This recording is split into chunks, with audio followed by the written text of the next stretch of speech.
Ice Master gone this time?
Excuse us, we come bearing news of a matter requiring your assistance.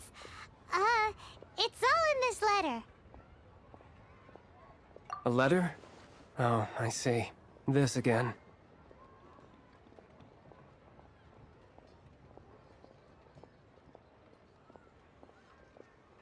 Oh, don't mind me. I was just speculating. Let me give this a read. Can we actually read this thing? Is it even written in the common tongue? Yes, the script is inimitable by the uninitiated. Honored guests, you must both be wary from your long journey. Please allow the Feiyun Commerce Guild to be your host for tonight.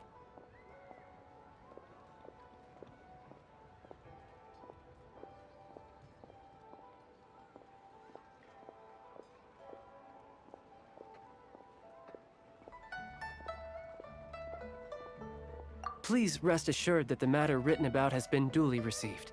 We just need some time to prepare. Please take a seat here in Lioli Pavilion, where you may enjoy some light refreshments while taking in the ocean view. Consider it a small token of our esteem. Yay! Tasty snacks! They're giving us the VIP treatment! Of course. We treat visitors with the utmost respect here at the Feiyun Commerce Guild. When honored guests grace us with their presence, far be it from us to shirk our duty to them. Please, this way.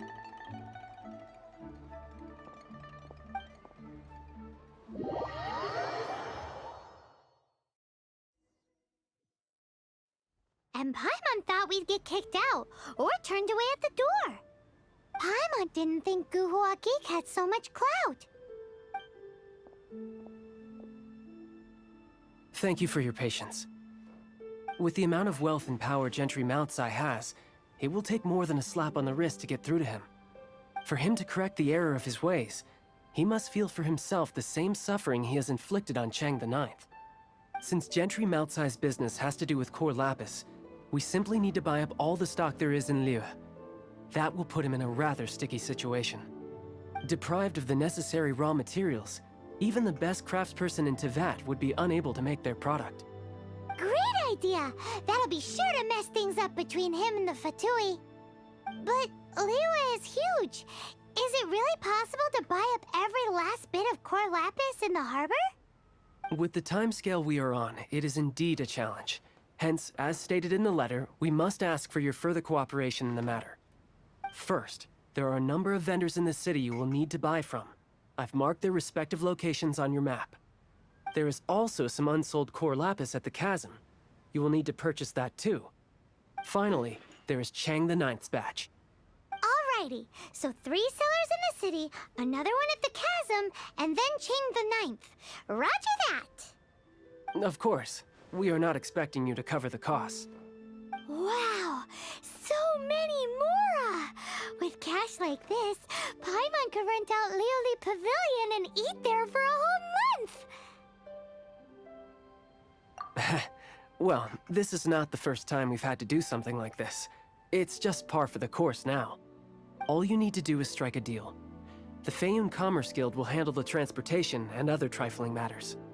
Once you have purchased all the core lapis, please proceed to the Feiyun Commerce Guild's warehouse, where you can see the rest of the plan unfold. Gotta hand it to Guhua Geek. This is some seriously solid work for a guy who lives in a fantasy world. Let's do this in the order the guy said. First the cellars in the city, then the chasm, and then last but not least, Chang the Ninth.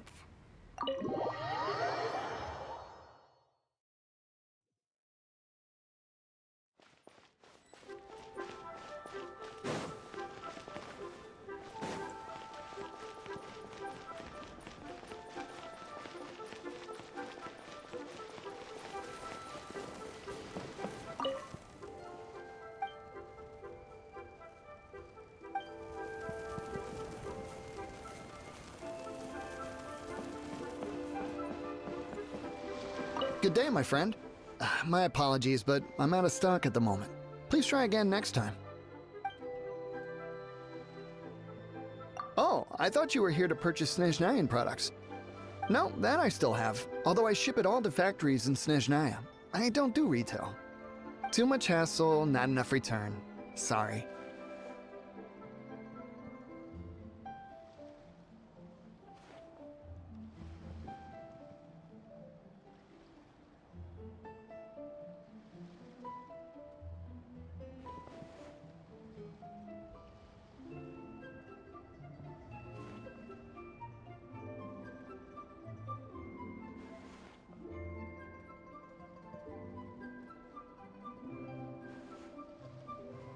What? No. Give me a second to think. All right, I'll do it. Just need you to sign for it. Clearly no shortage of cash flow in Liyue. Watching the kites? What a wonderful holiday.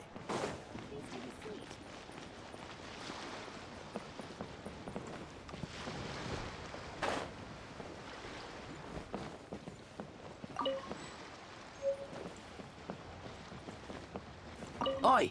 Shh! Keep your voice down. All of it? Though my business may not seem so big, I should warn you that I can get what you need, both legitimately and not so legitimately. Best you give me an actual number. All of it would be far more than you actually want.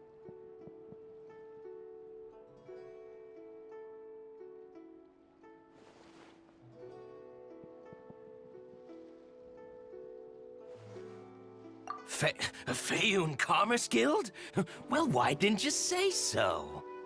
If it's for the Feiyun Commerce Guild, then sign on the dotted line, and I'll start getting things in order right away.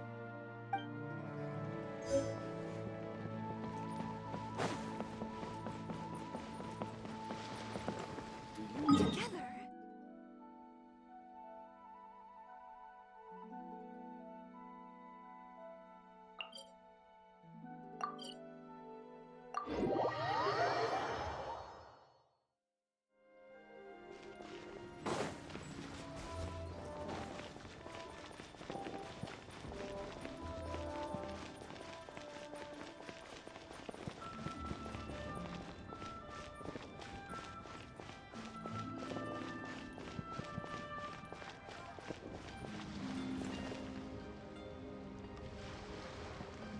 Hi, anything I can do for you? You want all my core lapis? I've already agreed to several orders. That said, none are in writing. The buyers are being incredibly indecisive. Oh, it's for the Feiyun Commerce Guild? Seems business trends are about to change in Liyue. Oh, nothing. Just talking to myself. Come, let us sign a contract. Don't worry about my prior client. He hadn't made any down payments or anything. Quite common in the industry. Thank you for your patronage. We hope the Feiyun Commerce Guild will continue to do business with us. Thank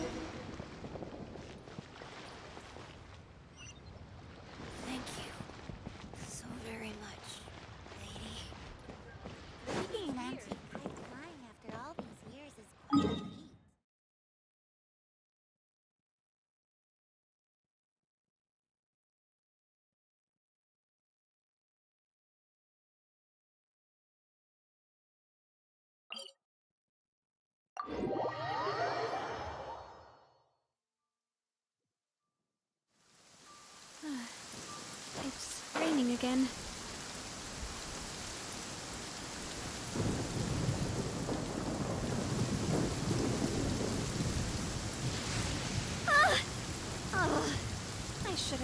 my ears when I saw the flash.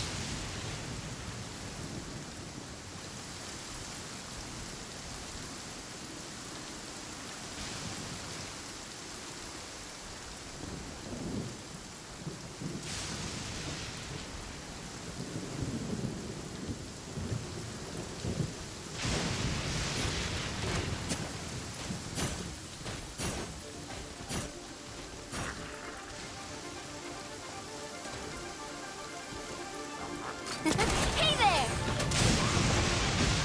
Yeah!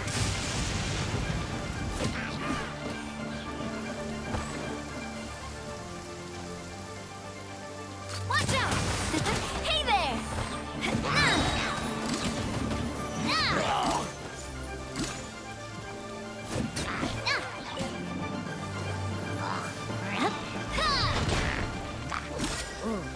Coming at ya!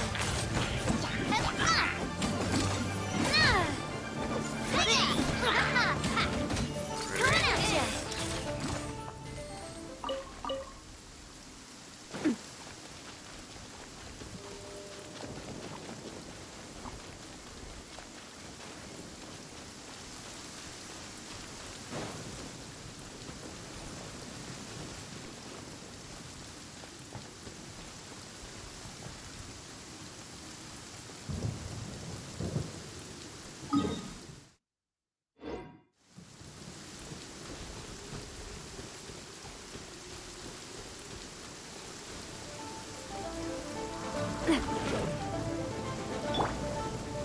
Steady as stone. Time to clean up. Pyrotechnics! Coming at ya! Hey there!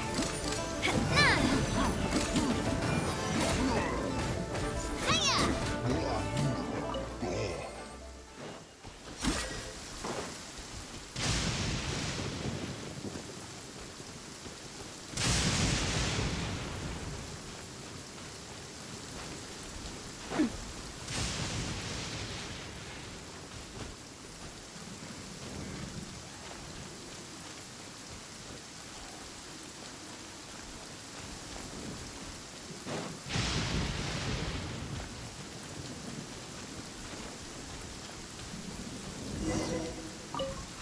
Hello there.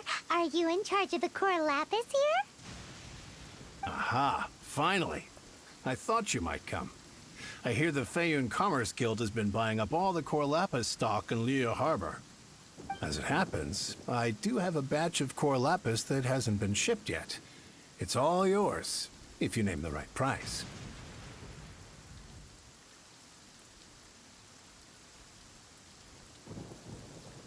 The original buyer's price was already quite high, so...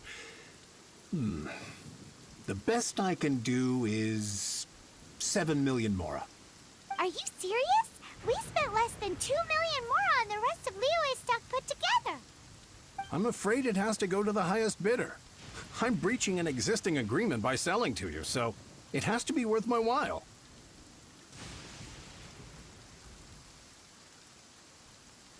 Look, you have your problems to deal with and I have mine. You can take it or leave it. So if you're not buying, please leave me alone. All right. We'll pay, even if it is a ridiculous price. When we get back, we'll just have to tell the guild that we'll sell to this gentleman at 4 times the normal price in the future. Wait, surely there's no need for that.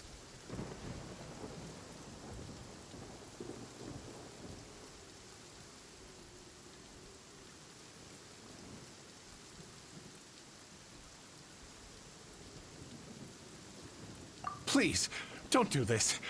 It's not even your money. Why be so frugal with it? It might be the guild's money, but we'll have a tough time explaining to our boss why we spent so much in one go. If he asks, all we can do is mention your name and say you gouged us over the price. I understand. I'm sorry, please. I don't want any trouble with the guild. There's just one other thing, though.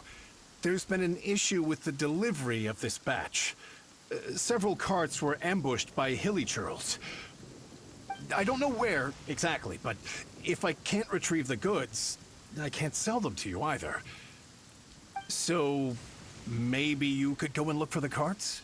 There should be 5 of them in total. If you can find them all and tell me where they are, I'll sign the contract right away. Oh, yes, of course. I mean, I do hope to carry on doing business in Liyue in the future. That's that then. Well, no time to lose. Come on! Why the long face? You're alive, aren't you?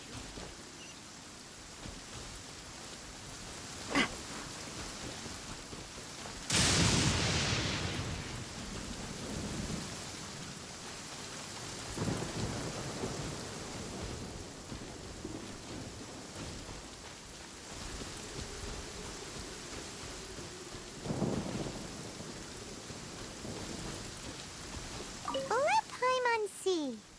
Yep, that's it.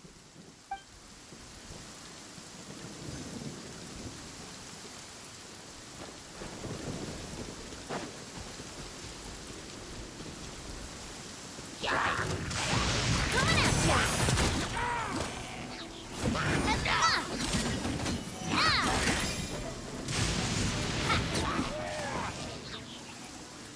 Another one down.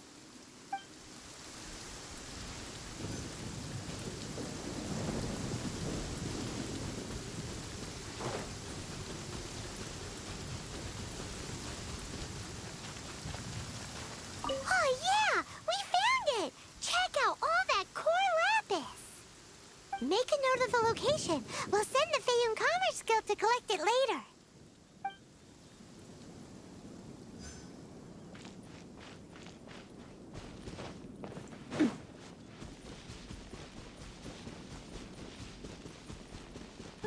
Finally, the rain has stopped.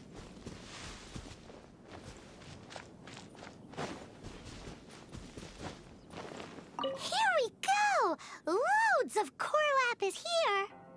Quick, make a note of the location.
Hey there!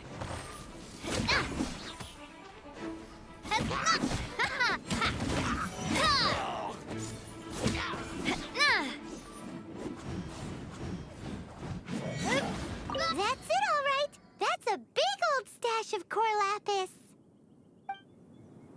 That guy said there were 5 carts in total, so that should be all of them. Let's get back. This has all been quite exhausting for poor little Paimon. He definitely owes Paimon some snacks.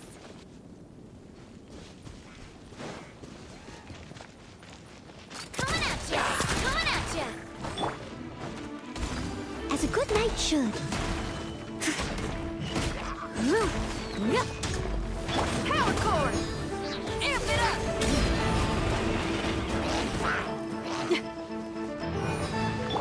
Coming at ya! Coming at ya! A proper send-up! From the Spino Fly! Hiya!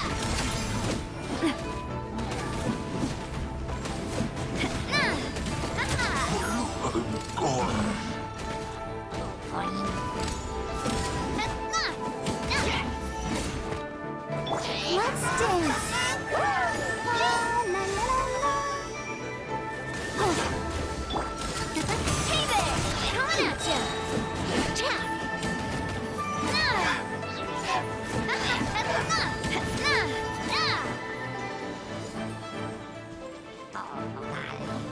Coming at ya!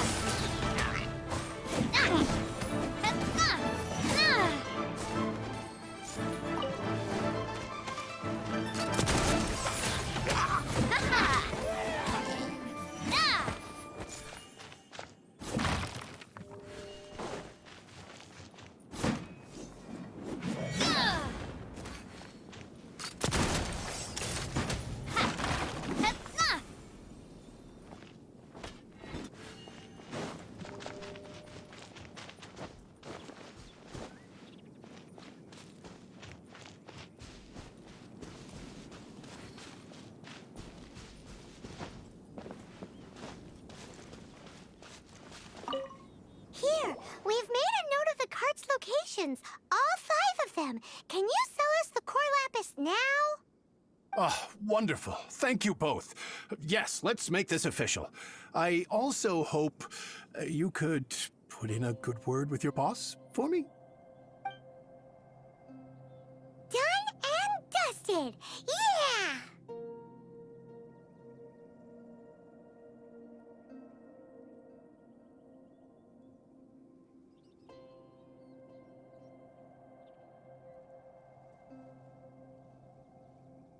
We make a great team, don't we? Now for the final stop on our core lapis crawl, to Chang the Ninth's place.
It's raining again.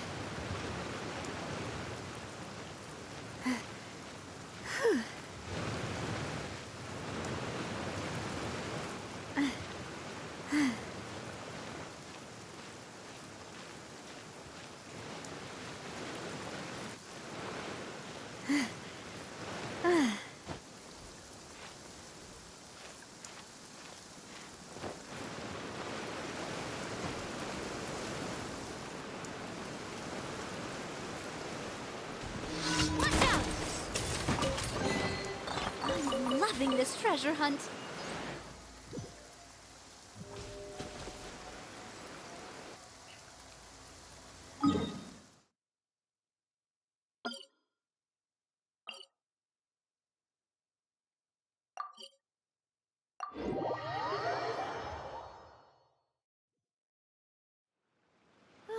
Finally, the rain has stopped.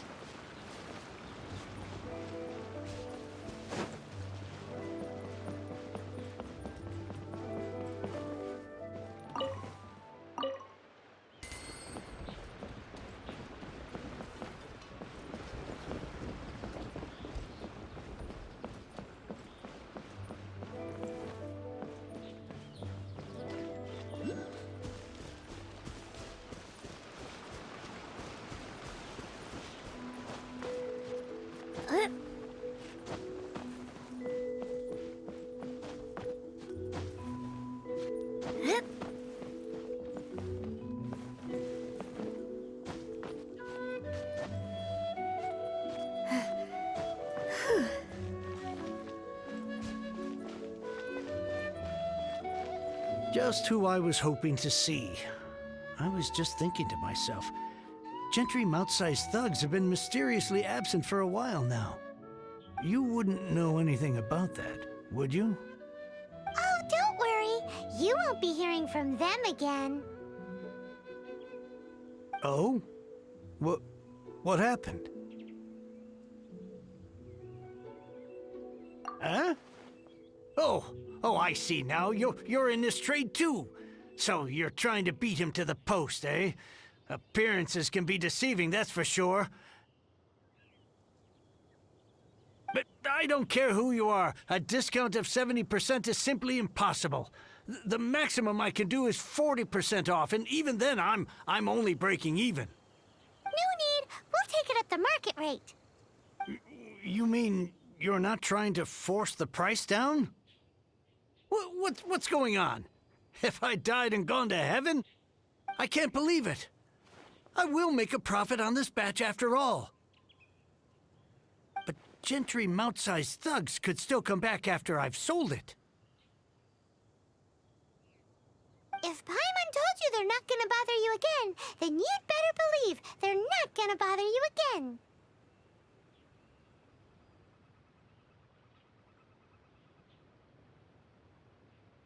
Huh. Okay, then. My situation can hardly get worse from here in any case. But tell me, what on earth do you plan to do with so much core lapis? Actually, it's for a commission. Can't go into too much detail.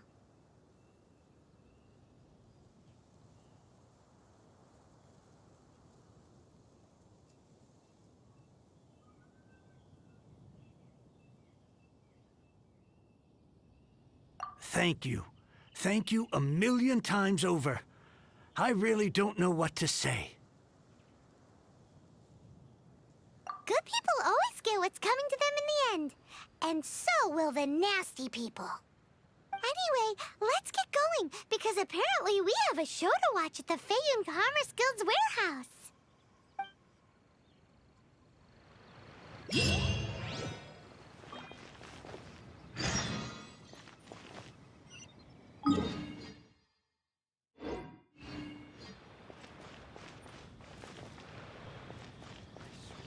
Reclaim my lost fortune.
I'll protect us.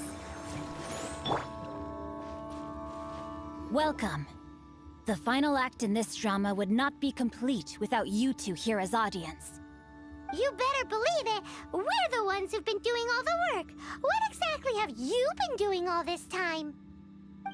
Well, naturally, I used the time to immerse myself completely in Legend of the Shattered Halberd. I managed to finish the book off, and I enjoyed every minute of it.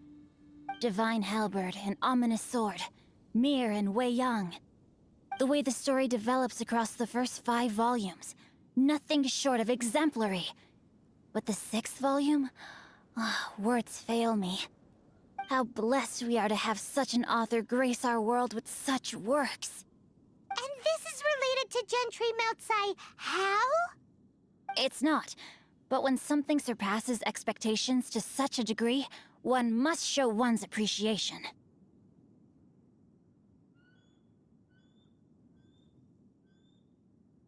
And it is thanks to your help that everything will play out just as I had foreseen. Why does Paimon have to be the only one who doesn't get what's going on. No fair. So go on then, tell me, what are we doing here? And what's this big dramatic showdown thing that's supposed to happen? Think about it. Gentry Moutsai goes searching for core lapis all over Liyue Harbor, and he doesn't find a single piece. He panics. Without the goods, he can't fulfill his contract. And if he can't fulfill his contract, he can't stay in good standing with the Fatui. He hears a rumor that the Feiyun Commerce Guild is the culprit. Panic turns to disbelief.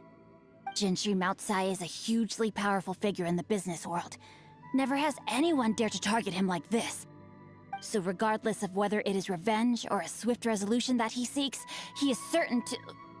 So it was you! You were the one sticking your necks out for Chang the Ninth! Speak of the devil.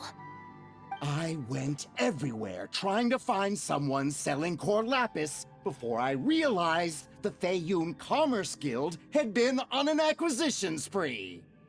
Core lapis is hardly a rare mineral, and yet suddenly the stocks dry up, just like that. Explain yourselves. What is the meaning of this persecution? We are not persecuting you, but protecting another, one to whom I am indebted. Upon witnessing an injustice, it is a perfectly normal response to rush to the aid of he who has been wronged. Was it not one of your own men who said, "This isn't over"? You clearly don't know what's good for you. I won't beat around the bush. Master, if you please, seize their core lapis!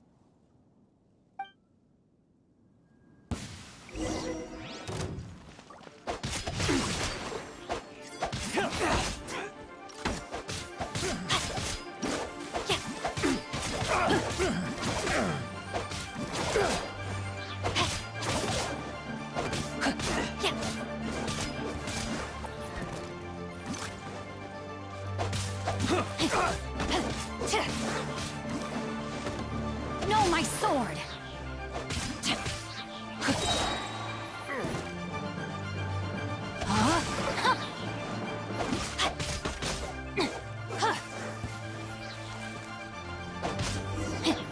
Time to act. Let me weave you a verse.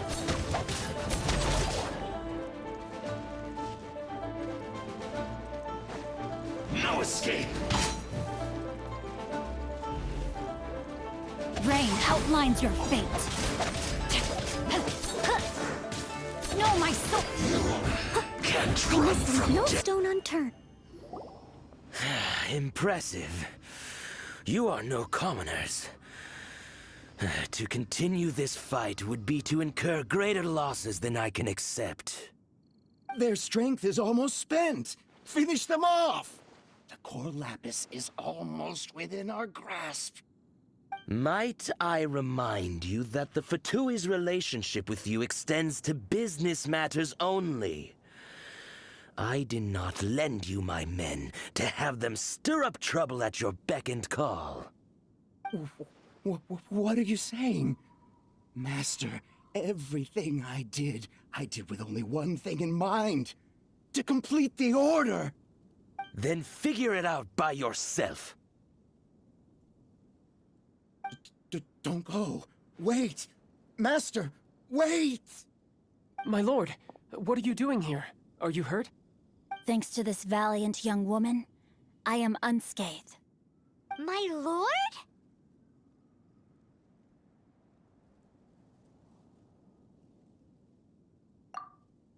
You? You are the heir of the Feiyun Commerce Guild? Indeed, my liege. I am Xingqiu, disciple of the Guhua clan and second son of the Feiyun Commerce Guild manager, and I make no secret of it. Drats! I've been played like a fiddle. Gentry Moutsai. Coercion and intimidation are hardly the attributes of a respectable businessman. The problems that your business practices have created, I have sought to resolve through mine. I shudder to think what the Fatui will do with you if you fail to provide their core lapis. You meddling swine. Well, go on. Tell me, What will you sell it for? Since you asked Chang the Ninth for a discount of 70%, let's fight fire with fire, shall we? 3 times the market rate sounds fair, no? How dare you subject me to such viciousness? This is a malicious and calculated attempt to run me into the ground. Deep breaths now. This is a simple decision. Will you buy or not? Fine. Have it your way. I'll find the money somehow. Happy now? On behalf of the Feiyun Commerce Guild, I thank you for your business, and hope you will continue to do business with us in future. You? Funny-speaking, book-reading, guhua geeking Xingqiu are the heir of the Feiyun Commerce Guild? So that massive stash of Mora you let us burn through in a day, that was from your private vault? 'Twas but a paltry sum. I got to make a very sound investment while putting Gentry Moutsai in his place. A classic 2 birds, 1 stone situation. You're too kind. You have valor in your heart, and that is worthy of admiration. Yikes! Paimon's been calling you Guhua Geek this whole time! Paimon read in one of these martial artist novels that when rich heirs like you get angry at someone, you have their arms and legs chopped off! Paimon's toast! And sorry, very sorry! Please don't hurt Paimon! Calm down. Since you can fly, you hardly need your legs anyway. Save me! Save me! This is not a drill! Repeat, this is not a drill!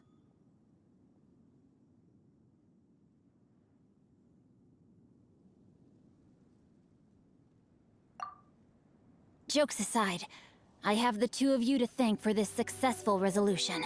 Really, you were a huge help. Meanwhile, Legend of the Shattered Halberd was positively riveting. Much obliged if you could return it to Chang the Ninth for me. I did nothing, and hence deserve none of his gratitude. The 2 of you, meanwhile, though strangers to the circumstances, stepped in and saved the day. To have made such valiant and chivalrous friends is more than enough for me, my liege. My lord, forgive the intrusion. It's about your father. Please inform my father thusly. I have averted a disaster and earned a sizable sum of money in the process. Might this meritorious act compensate for my prior transgressions and earn me a few more days of freedom, perchance? Legend of the Shattered Halberd speaks of a domain that I should very much like to investigate. For all your clever long words, the fact is you're just a lazy bones who doesn't want to work. What if I told you that a reward awaits you at Chang the Ninth's palace, and not just his gratitude? A reward? Well, that sweetens the deal somewhat. It seems whatever I say, there's no persuading you to stay.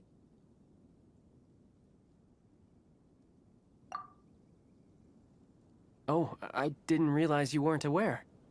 Thank you in advance for returning the book for me. I will take my leave now. May we meet again, fellow merchants.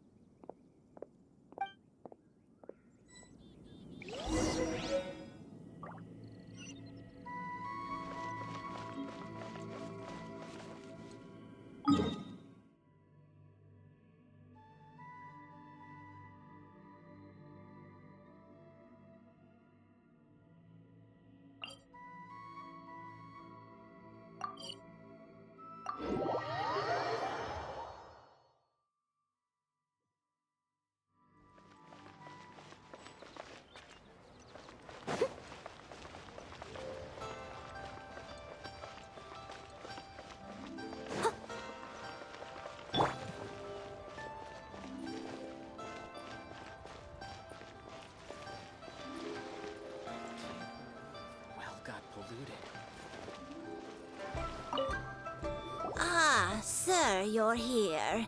The 7 kites you asked for have been made to order. Would you like to take them now? Yes, thank you. It's rare to see customers who want to buy this type of kite nowadays. In the early days, we used to get orders from people of all walks of life. Well, this is Mr. Zhongli from the Wangxiang Funeral Parlor, so he's probably well-versed in all these walks of life. We've talked about a whole bunch of things while traveling with him.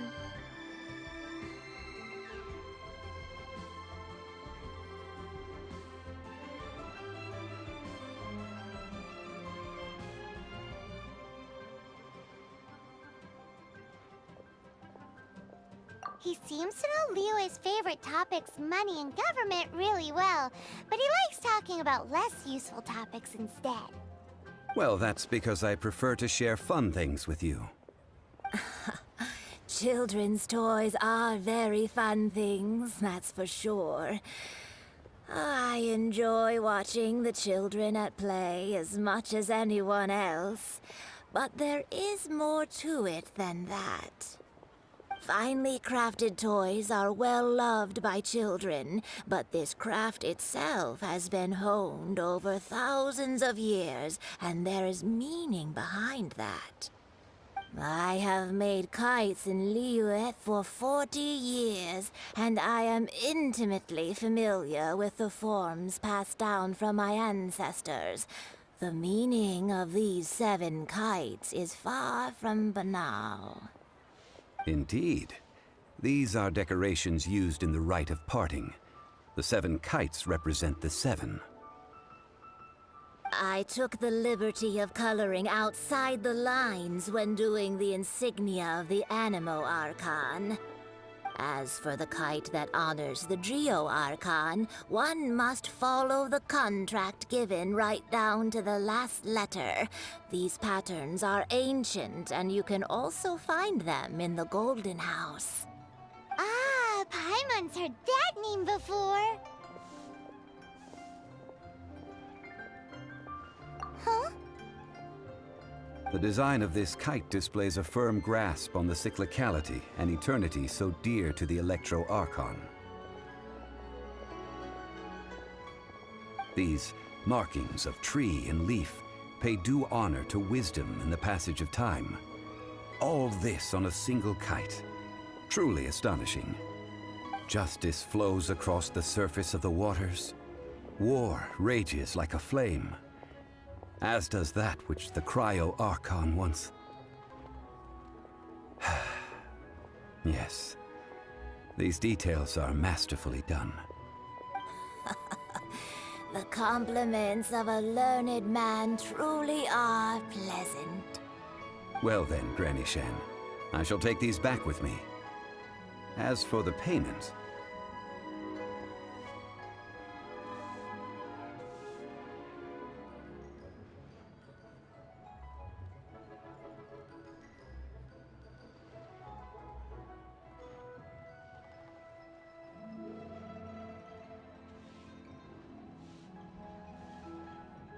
Well, allow me.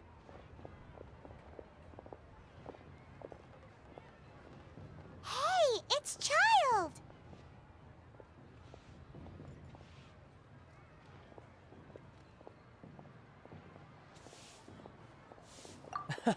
No, I was merely passing through.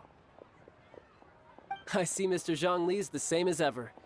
When paying, well, when getting others to pay for him, he neither looks at the price tag nor his wallet. He knows a great deal about money, and about the trials of the common man. He just doesn't consider poverty to be something that could ever happen to him. Or perhaps you could say that he cannot imagine himself lacking money. How has he not died of hunger yet? Child, you are as fond of jokes as ever. Well then, since we've purchased our kites without incident, there's no need to take a break before moving to the next step in our preparations. The rite of parting requires helping hands as well as materials. We should be able to find some people near the harbor. Oh, by the way, take this bag of money. You probably won't want to let Zhongli do the bargaining, if you know what I mean. Seems I missed out on some interesting information.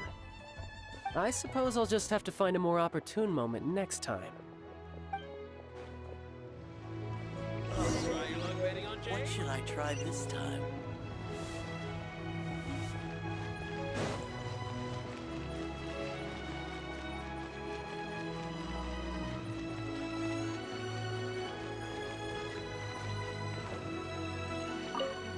Oh, help?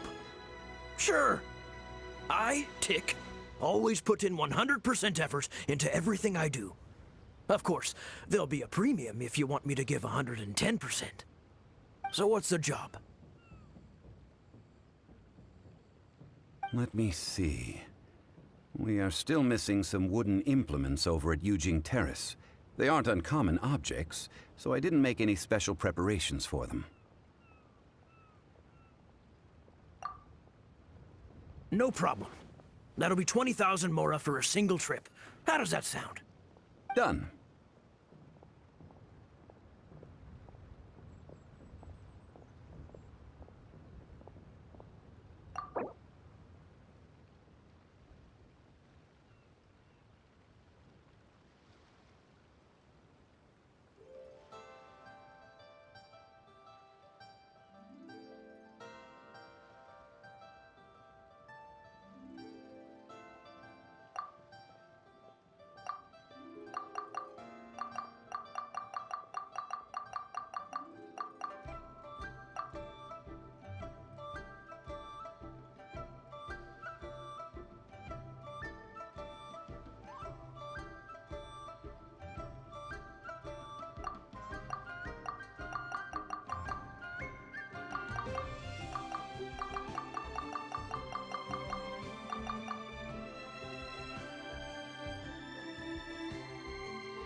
Oh, come on.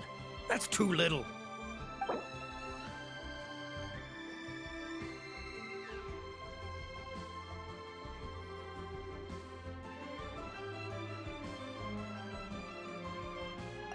Let me think. Deal. This price is reasonable. I'll hop right to it.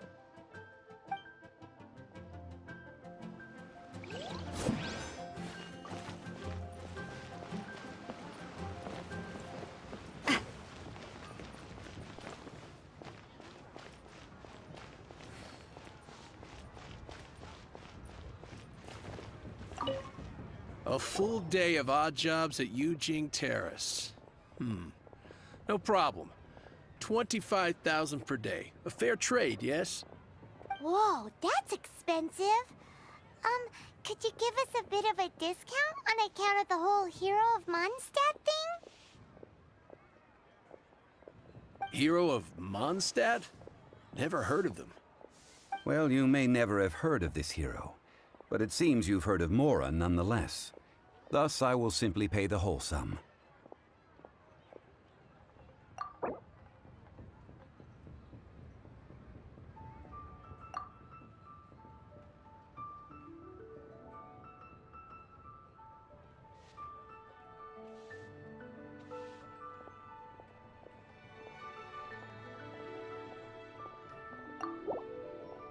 This price will do. No loss to me for a day's work.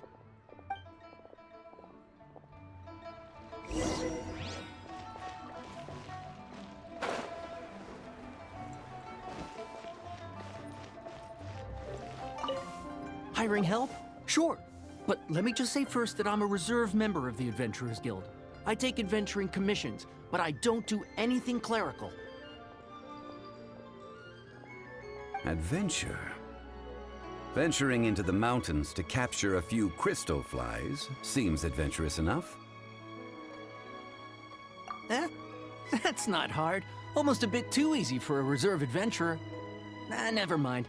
I'll only charge you 15,000 mora. What say you? A most fair price. This is all you've got? Then no can do. Child? No. He's putting up the money? Still, no. Wouldn't that mean that I have to make 2 trips rather than 1?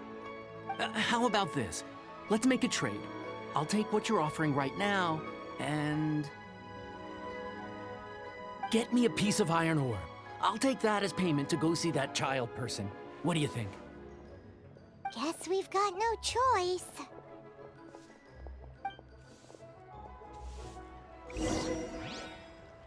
Try something new at the Wanmin restaurant. Listen, let me tell you how it is. Have you brought the goods? This is good ore. As an adventurer, one must have a trusty weapon by one's side. This'll work. Once I've finished, I will go and claim my payment.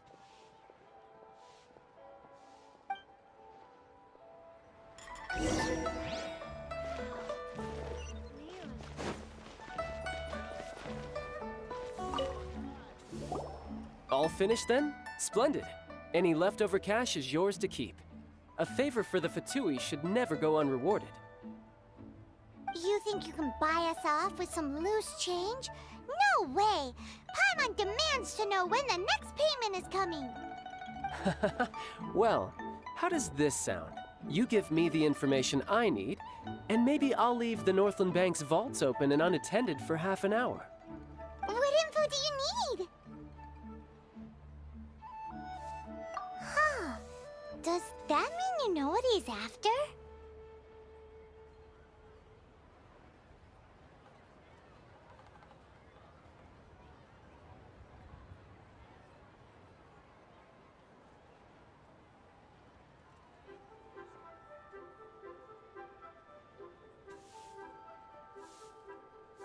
Yikes! You're right! Signora!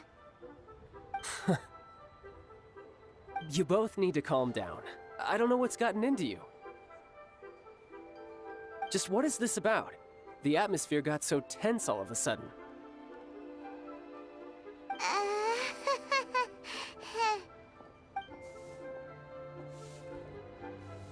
Next, we need some everlasting incense.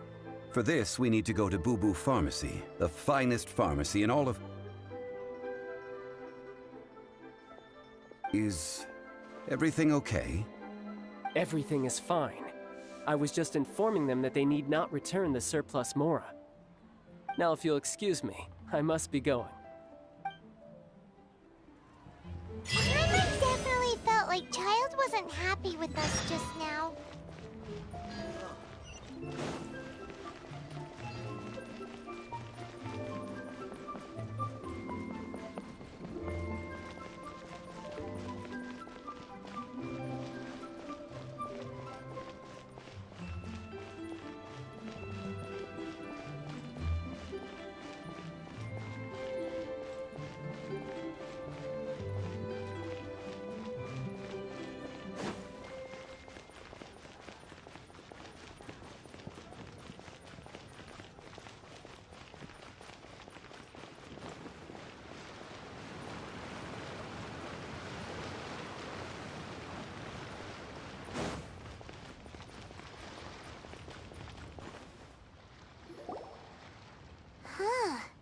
The reception is deserted, and it seems kinda spooky in here. Hello? Is anybody there? Welcome to Boo Boo Pharmacy. Huh? Did you hear that? Where did it come from? The reception, it seems. How about you go check it out, and Paimon will bring up the rear.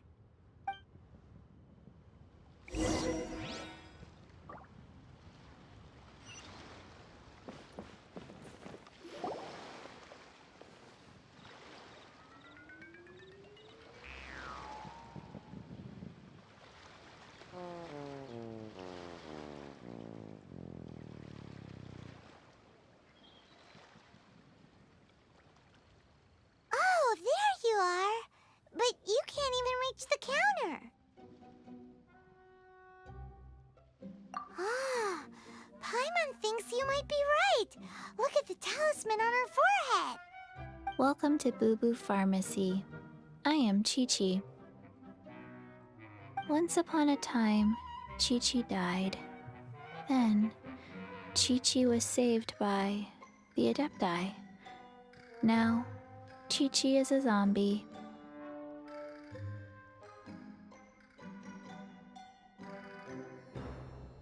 Something like this would be unimaginable in Mondstadt.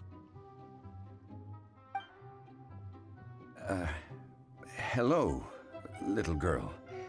Do you sell everlasting incense here? Excuse me, sir. Did you bring your prescription? Surely no prescription is needed to purchase everlasting incense. It's not a controlled substance. Chi-Chi can get your medicine, but only if you show Chi-Chi your prescription. These are Chi-Chi's orders from Chi-Chi.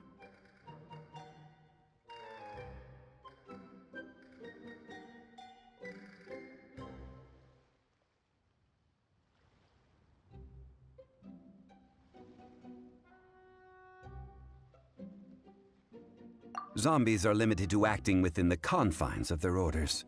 And somehow in this case, the zombie issues her own orders to herself. My dear Chi-Chi, we didn't bring a prescription, I'm afraid. But we do hope that you can still help us find some everlasting incense. Okay then. How did you manage that? But Chi-Chi helps you. You help Chi-Chi. Only fair. Since when do customers need to do favors for customer service staff? Never mind. Just think of it as a peer-to-peer transaction. That way everybody wins. Sometimes in Liyue, the art of the deal is simply about victory via mental gymnastics. Go to Mount Tianheng, find the Guizhong Ballista, and hunt a cocoa goat. Please and thank you.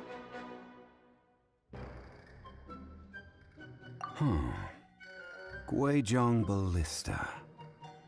I have heard of this device before. It's a kind of crossbow turret, installed on Mount Qinheng by an adeptus in the distant past. An early mechanical device. Located in Qinheng Pass, it was designed to automatically fire at large monsters, protecting Liyue from external threats. Mr. Zhang Li really knows Liyue inside out. Apparently not quite. This is the first I have ever heard of the cocoa goat. The cocoa goat is a legendary animal, an adeptabeast. Did you want to add anything else, or...? No, just that the cocoa goat is a legendary animal, an adeptabeast. What it looks like, don't know. Where to find it, don't know either. Where it came from, also don't know. Very well then. Let's start by investigating near the Guizhong Ballista. Perhaps we will find some clues. What the heck is a cocoa goat?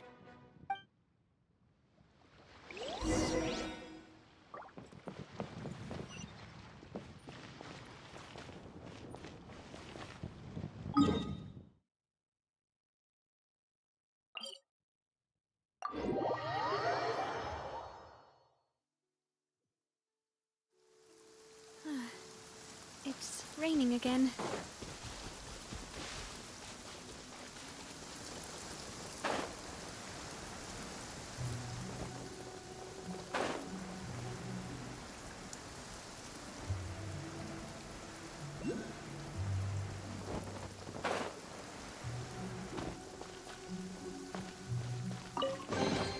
Quick, let's pack it up.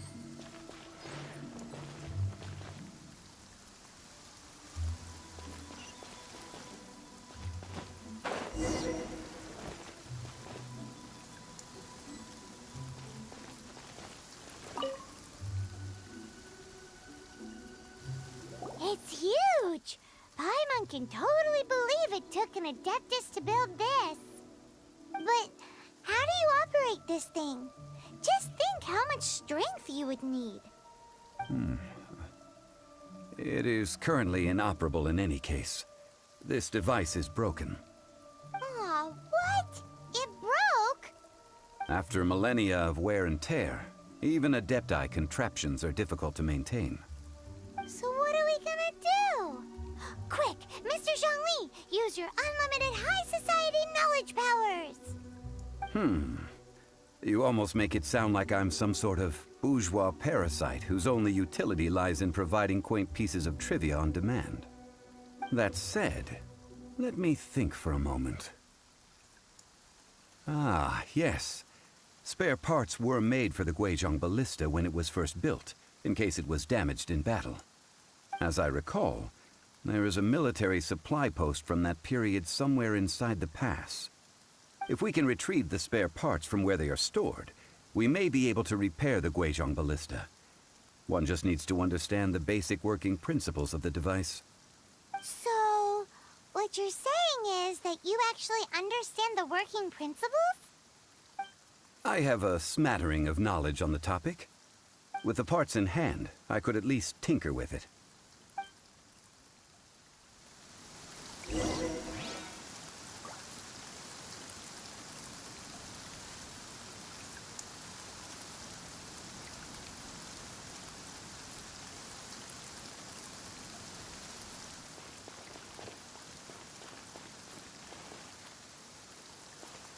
Where is that supply post?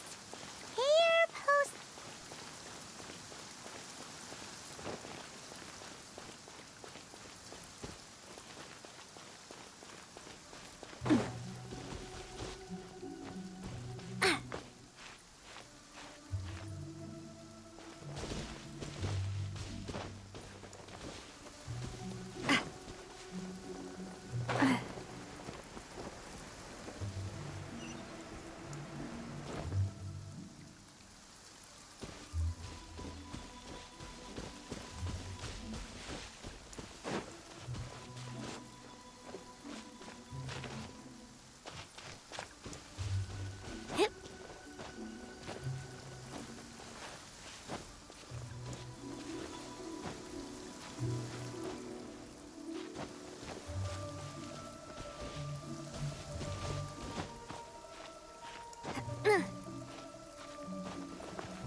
Leave it all to me. Time to clean up. Watch out! Attack! That's the way. Watch out!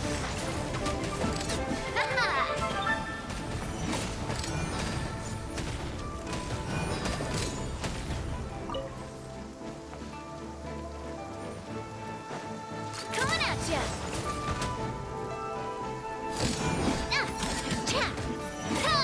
Watch out! Hiya!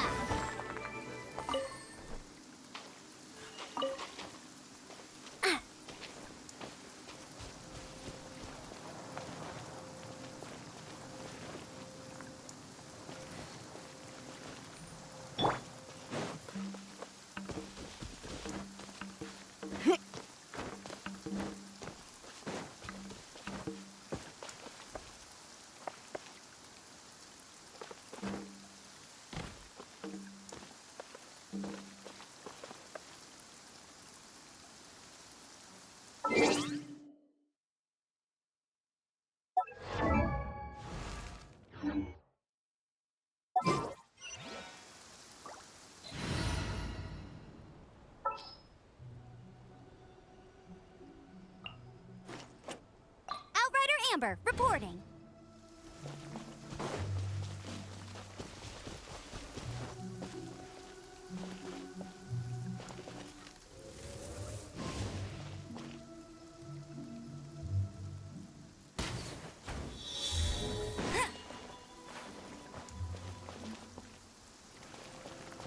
can't keep up with me.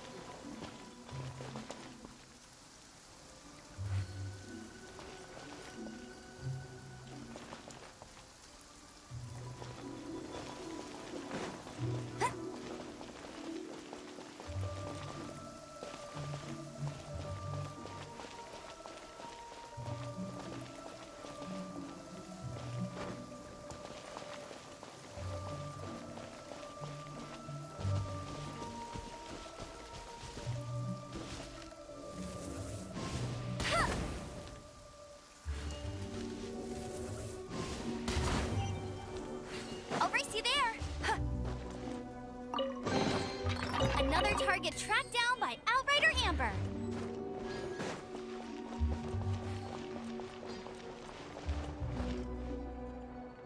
Wow, this weather is awesome.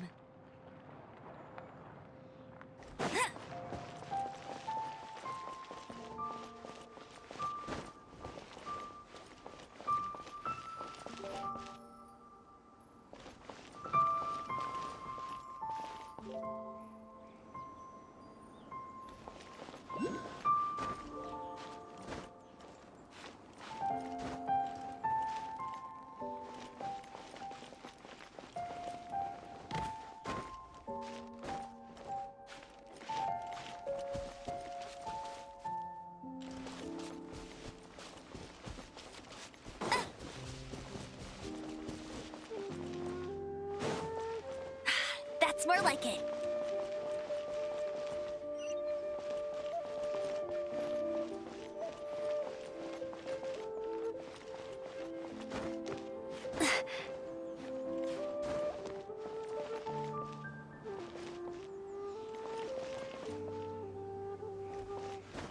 I won't let you down.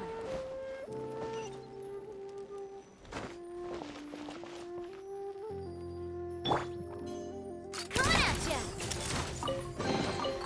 I'm loving this treasure hunt. Watch out!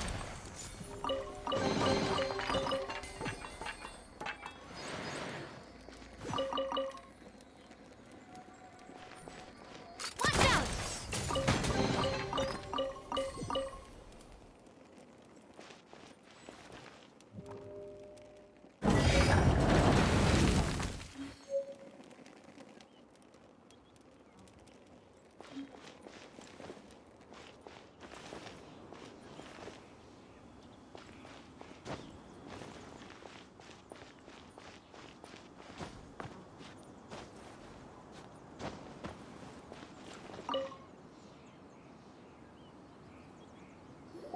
Ah, these parts look useful.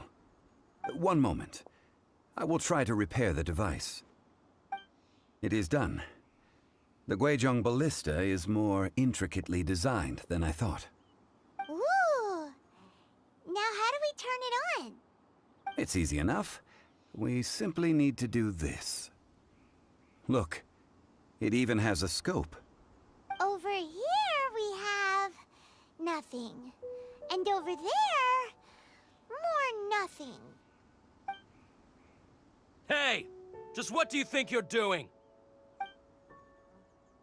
So you fixed up this turret because you're planning to do what, exactly? Not a turret. A Guizhong ballista. Also, kindly state your name before you ask a question. It's just good manners. Ha! Are you blind or something? You're looking at the leader of the treasure hoarders, old man. This area's supposed to be chock full of hidden treasures, but you can't get anywhere near them with this thing keeping watch. It might look like any other mechanical device, but trust me, it's got a mind of its own. Last time we approached the mountain, it nearly skewered one of our guys. A few of us risked our lives to disarm it, which amazingly we managed. And then we turn our backs for 2 seconds, and you've already gone and repaired it! The next thing you'll be repairing is your faces! And that's if you get out of this alive! Tut tut. Vandalizing the legacy of an Adeptus for selfish gain. Disgraceful behavior. It is not we who need reprimanding, but you.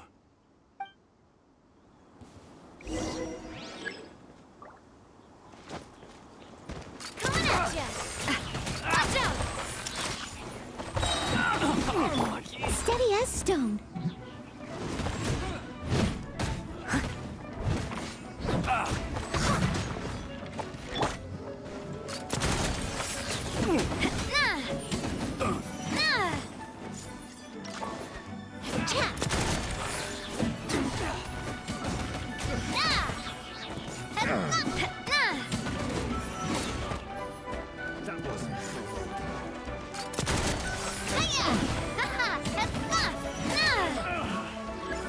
Another test subject. A proper send-off from the skateboard. I must leave no stone unturned, as a good knight should.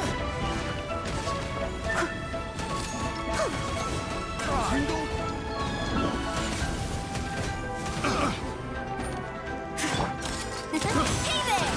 Coming at ya! Fry!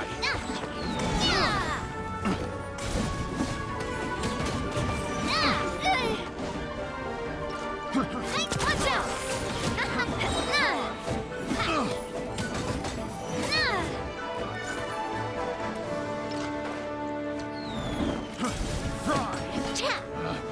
Picked the wrong test subject.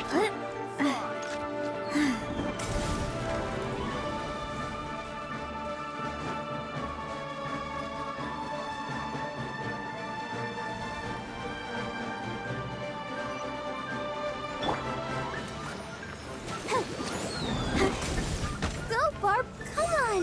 We can do it! Yeah! Fry!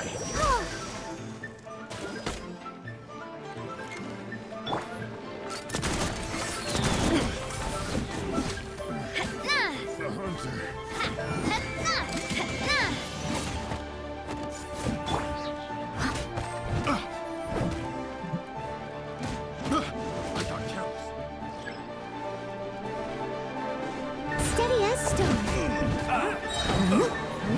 As a dutiful maid would.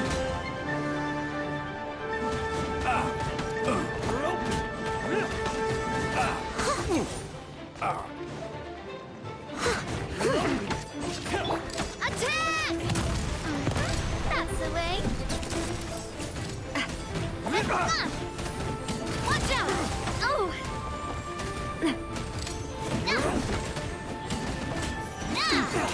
Hey there!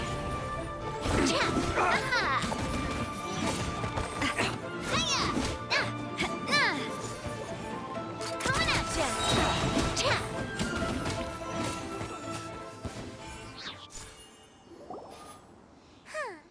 These lowlifes didn't know who they were messing with. Troubling ourselves over this rabble is not worth the time. We should focus on our contract with Chi-Chi. Oh, yeah, that! So we've got the Guizhong ballista working, but where's our Coca goat? A search using the Guizhong ballista revealed no significant life forms nearby, save for the usual wildlife. What's more, a contraption built using Adeptus technology should have no trouble detecting an Adeptabeast, as Chi-Chi put it. Which means...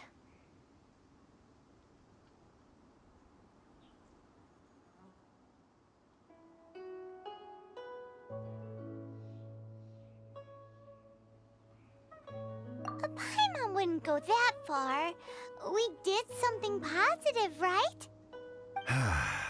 We won't solve anything while standing here and racking our brains. Let's return to Boo Boo Pharmacy, explain that we could not find a Coco Goat, and review our next step. Good idea. We did our best, and that's what counts.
let the show begin. Yeah.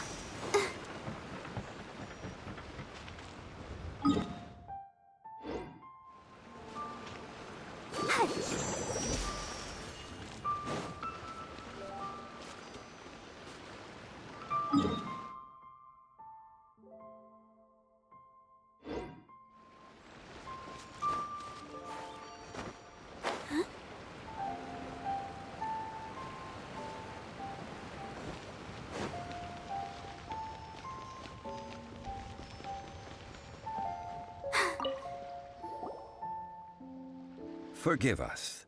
We were unable to fulfill our end of the contract. We found no trace of the Cocoa Goat Adeptabeast of which you speak. What a disappointment. Don't worry about it. But I feel very disappointed. Aw, poor Chi-Chi. Why does Paimon feel so guilty all of a sudden?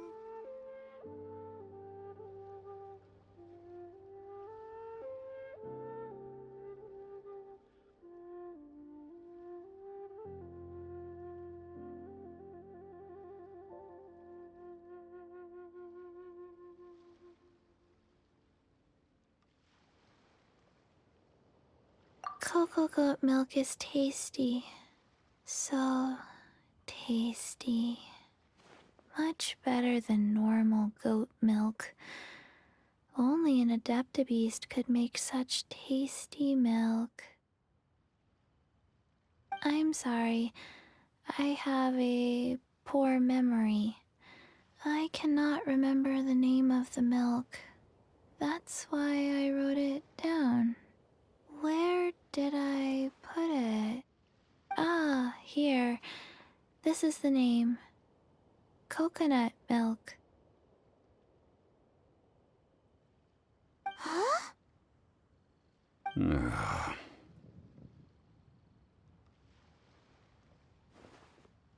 I owe you both an apology.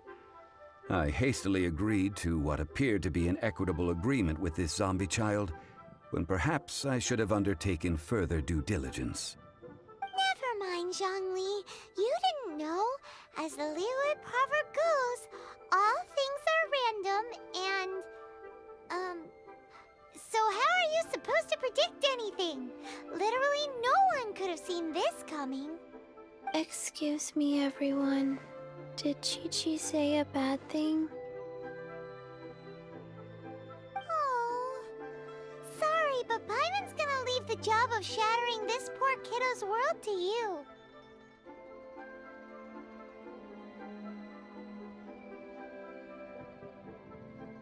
No. Impossible. Seems Chi-Chi took this pretty hard.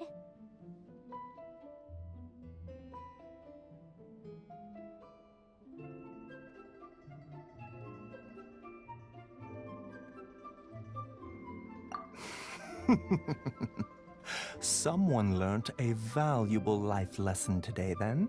Thank you all for looking after my little Chi-Chi. Might I ask who... Ah, how rude of me.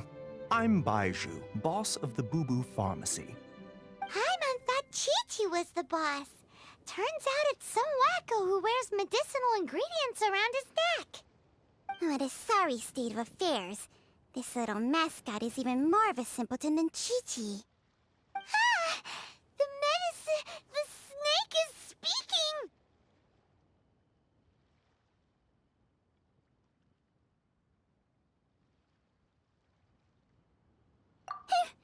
I prefer to stay silent, but faced with strangers, I must speak, lest you mistake me for an escapee from the medicine cabinet, for I am a living, breathing serpent!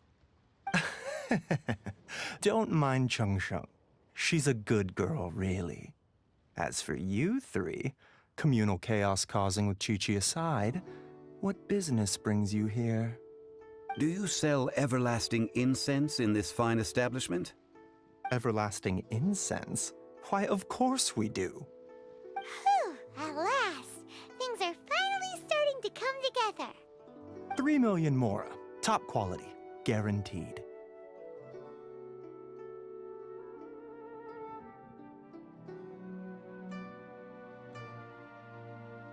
You might as well just rob the Golden House. Oh, but the Chising have taken it over for now. Security will be tighter than usual. 3 million. An innocuous number in and of itself, though practically speaking, it could be a hard sum to come by. It's a crazy number. We'd never be able to make that much, Mora. And as for Mr. Zhang Li, he's around 3 million short. This is correct. What are we gonna do? Is this the part where we go crawling back to Child?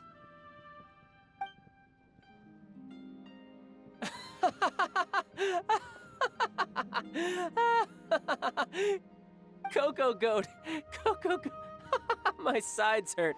Oh my goodness. I cannot believe you fell for that. Hey, less laughter, more sympathy. I'm almost in tears over here. Thank you. That was the best laugh I've had in a long time. In return, I'm more than happy to sort out this mess you've managed to get yourselves into. Excuse me, sir. Dr. Baiju, isn't it? Truly honored. I'm Child, one of the Fatui Harbingers. Forgive my audacity, but I see a great many opportunities for us to collaborate in the future. If Boo Boo Pharmacy needed a stable supply of, say, coconut milk, the Fatui could help by setting up a robust and speedy distribution network. Strange. I knew the Fatui infiltrated businesses with seductive deals, but so much fuss over coconut milk? Coconut milk. Baiju, quick. Chi-Chi wants coconut milk. Ah, yes, of course, Chi-Chi. Anything you want. Thank you, Child. I look forward to a successful collaboration in the future. I can give you a discount on that everlasting incense, too. Let's say 2,990,000 Mora. That's like 0 difference from 3 million. 2,990,000. Also an innocuous number in and of itself, though practically speaking, it is a whole 10,000 less than the original sum of 3 million. Well, now that this is settled, we must head back to Yujing Terrace. Mr. Child, Dr. Baiju, Little Miss Chi-Chi, see you soon.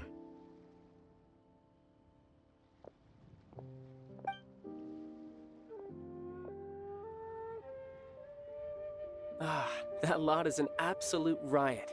Honestly, I can't remember the last time I laughed so hard. So, you've been eavesdropping, I hope? What have I missed? Yes, Master Child. They spoke of the Qixing taking the Golden House. Well, well, well. Ningguang and her Qixing cronies. What else would they be hiding in the Golden House, if not the Exuvia?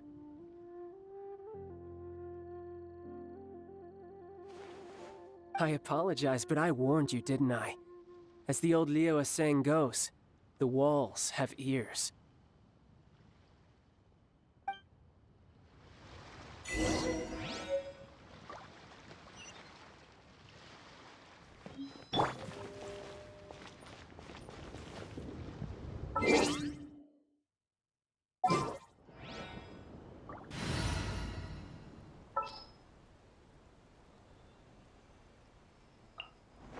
I'm taking the stage.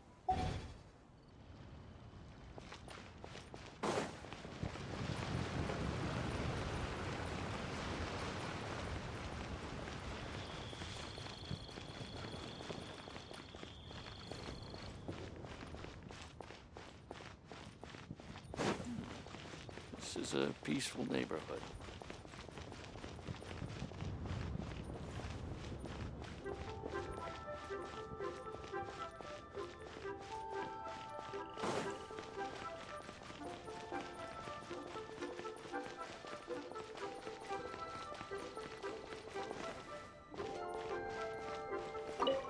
Well, as it stands, we've hired helpers, and we've acquired the everlasting incense. The completion of our preparations is not far off. Whew, finally! Well, traveler, have you gained anything from our adventure so far? Odd.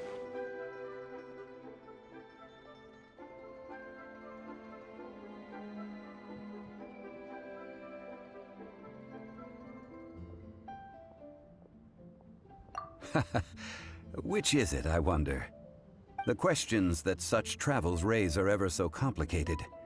Well, I'll leave you to ruminate over it yourself. As to remuneration for your help, I've decided to treat you to a meal. Oh, yes, don't worry. I will remember to bring the Mora this time. Tonight, I shall take you both to an old hole-in-the-wall, praised throughout Liyue. Hole in the wall? As in a cool restaurant? Indeed. Let us meet near the harbor, at third round knockout.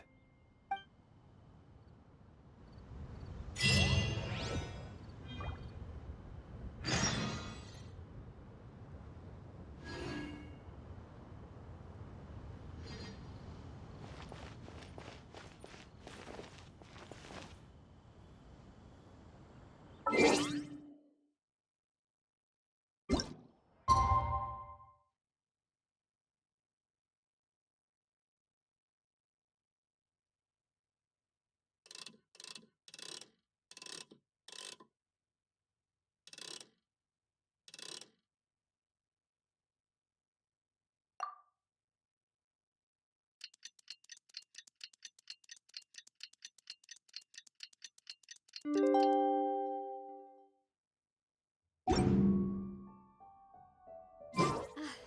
do love Spina di Rosula's logo.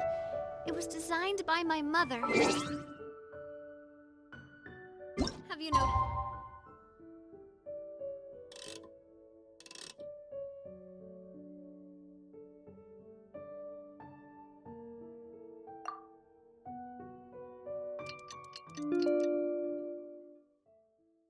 That's how it's shaped like a heart?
Ah, you're here. There's no need to order. I've already done so. Third round knockout is not for lightweights, like those taverns in Mondstadt. Here, the owner does not take such unorthodox orders as fruit juice. I ordered some wine-fermented sweet rice balls for you, if that counts. If it is to your liking, dear customers, I shall continue the tale of Lady Ningguang's Jade Chamber. Hey, there's even a storyteller here! Great atmosphere! Besides fine wine, the excellent ambiance is the reason why this place is so well loved.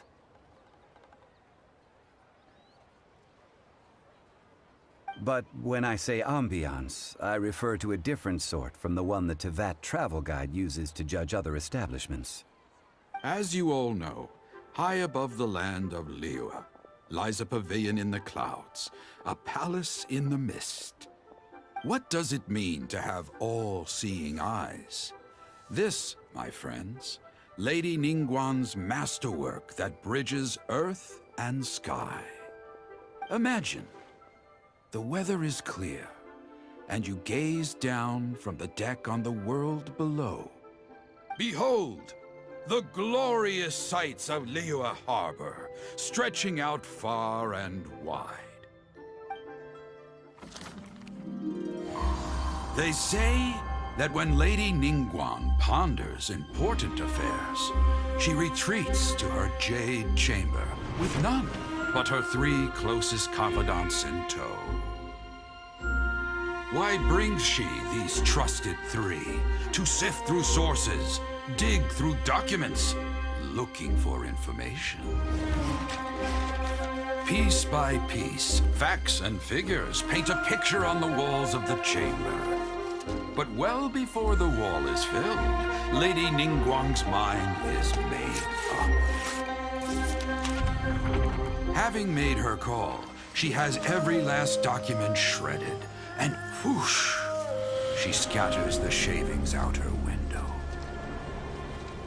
Ah, look at them, how they billow in the wind like a sudden swirling blizzard. As the fragments fall, traces of text flicker before the eyes of the merchants of Liyue, like ink stains in white snow. The saying goes, the rarest treasures in the land are the words brought by the paper snow. For the words of the Tianquan have the power to move mountains, and all throughout the land know it.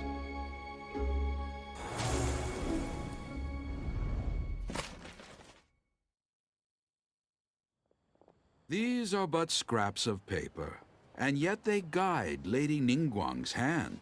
Such is their value.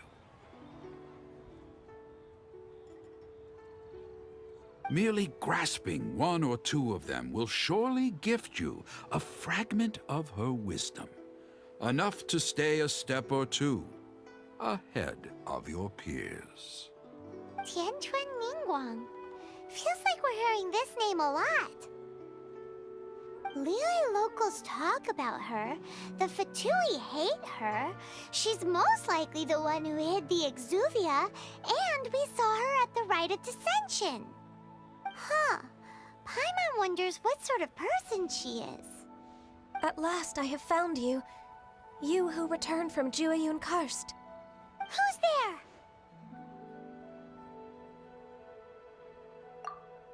Wait, I am not with the Millilith, nor am I here to claim your bounty.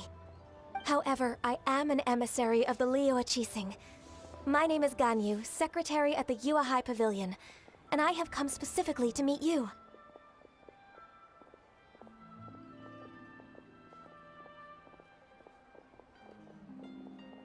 Well, in concrete terms, I am the corporate secretary for the Qixing. At the moment, I am serving as Lady Ningguang's special emissary. Ningguang sent you? We were literally just talking about her. My apologies, you who have returned from Jueyun Karst. I am duty-bound and cannot extend my courtesy to you in full. But I have with me a letter from Lady Ningguang. She extends a formal invitation to you in her capacity as Tianquan. She invites you to her palace in the sky. An official invitation? Lady Ningguang said this. Invite her to come here. I wish to meet her. At the Jade Chamber, together we shall snip every one of these entwining dark threads.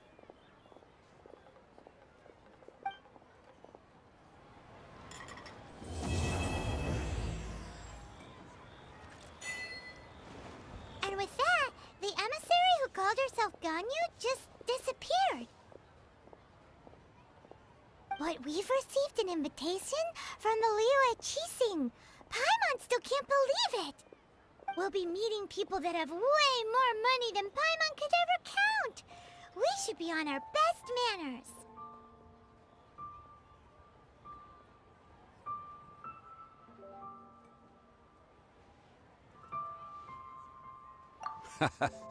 An invitation to visit the Jade Chamber is a rare honor indeed.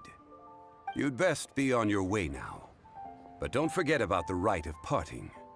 Once you've finished at the Jade Chamber, meet me at Dihua Marsh. Don't worry, we won't forget. Dihua Marsh. We'll see you there.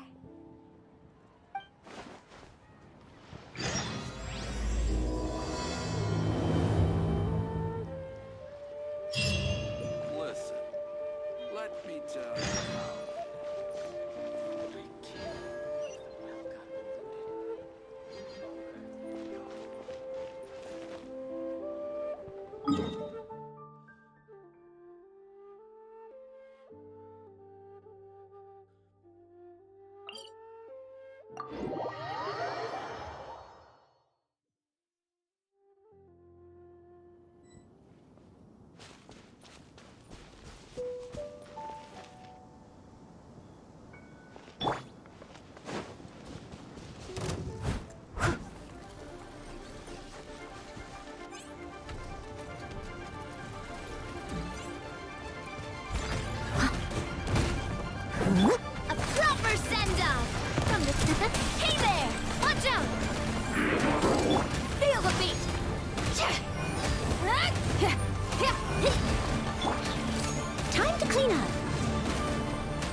rocks.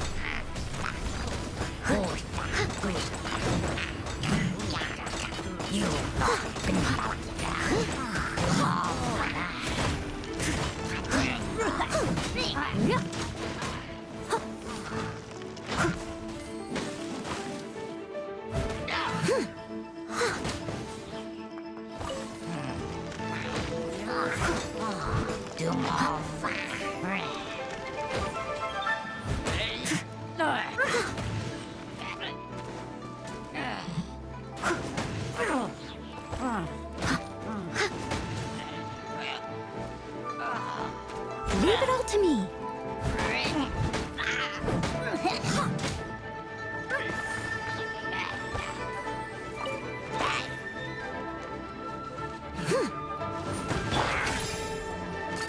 Hey there!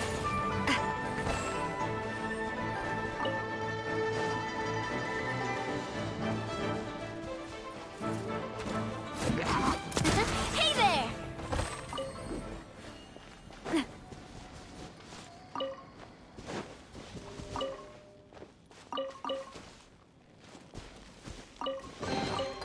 Oh, what a stroke of good luck!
I'm loving this treasure hunt.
Look up there! That's the Jade Chamber!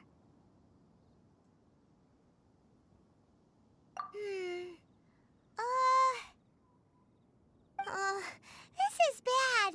Paimon's supposed to be your guide, but Paimon doesn't know where the way up to the Jade Chamber is.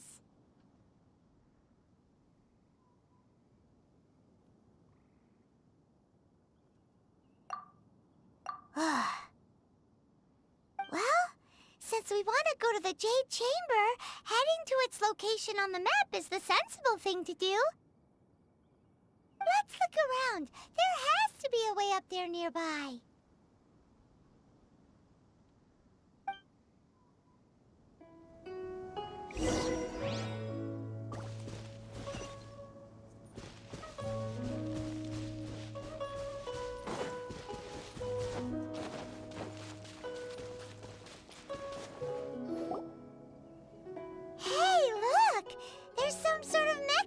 gem thingy.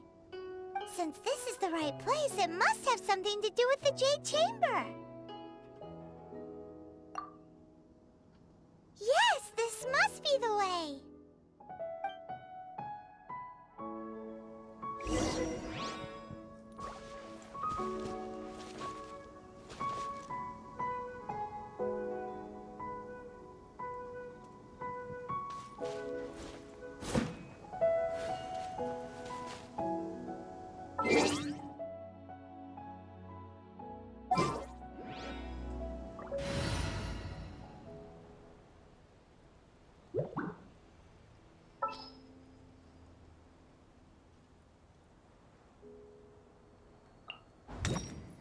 My experiment will succeed.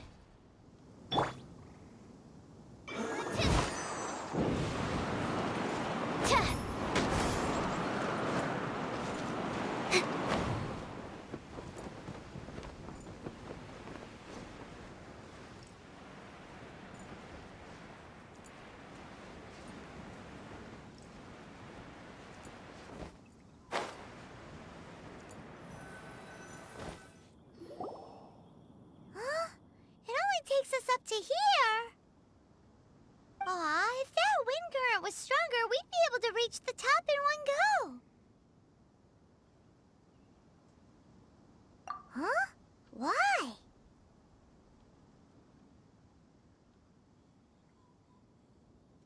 Or... Oh, Paimon gets it! If it was a secret, Ganyu wouldn't have let us try to find it ourselves, right? Alright, let's follow your plan. Then we can... Oh, hang on a moment. Look down there. Looks like we've gotten close to the Guizhong Ballista. Paimon has a new idea. Why don't we shoot you up to the Jade Chamber using the ballista?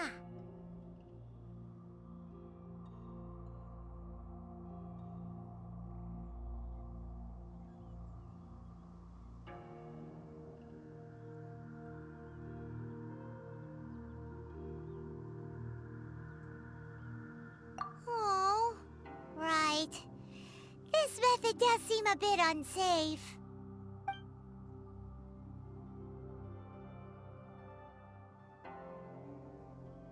Oh, that's right! Now that you mention it, we could use the Guizhong Ballista to see if there's another way up nearby.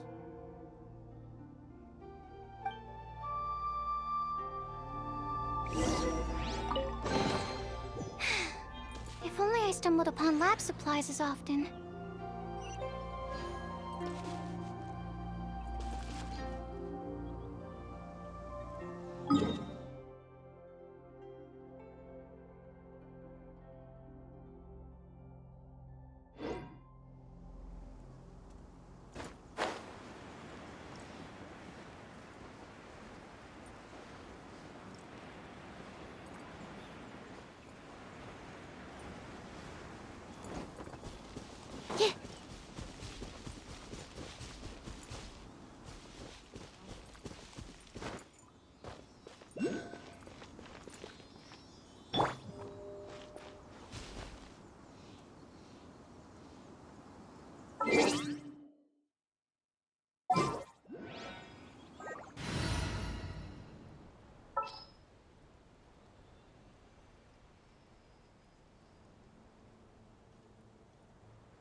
I'm taking the stage. Traveling. I don't mind where we go.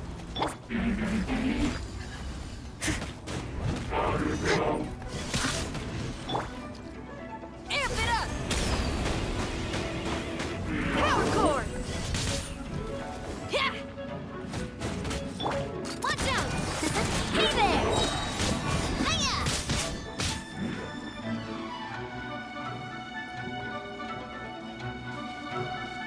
Attack!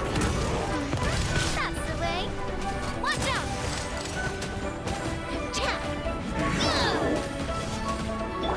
As a good knight should.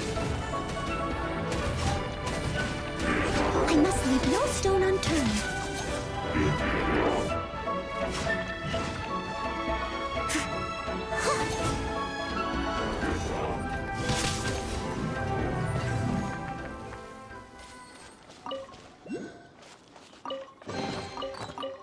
dusty. Best give it a spring cleaning.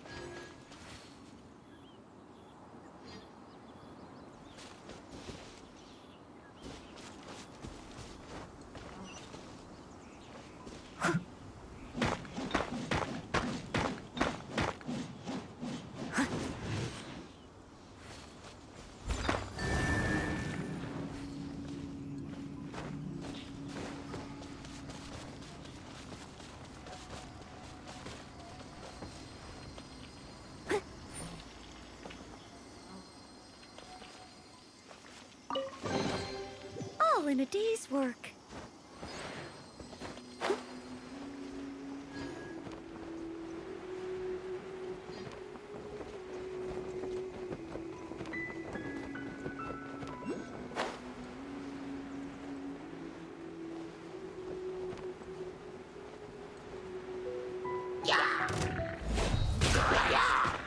Steady as stone. Watch out! Watch out! Hiya! Ha! Hiya!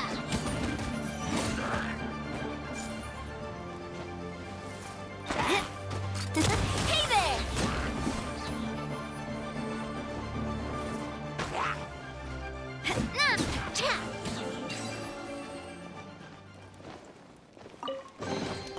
I'm loving this treasure hunt.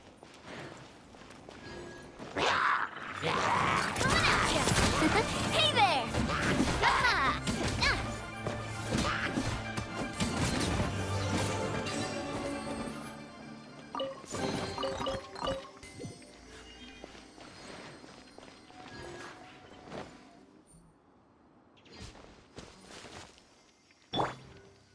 Pyrotactics!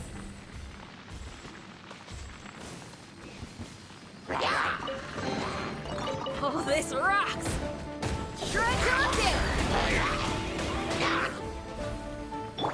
Watch out! Watch out!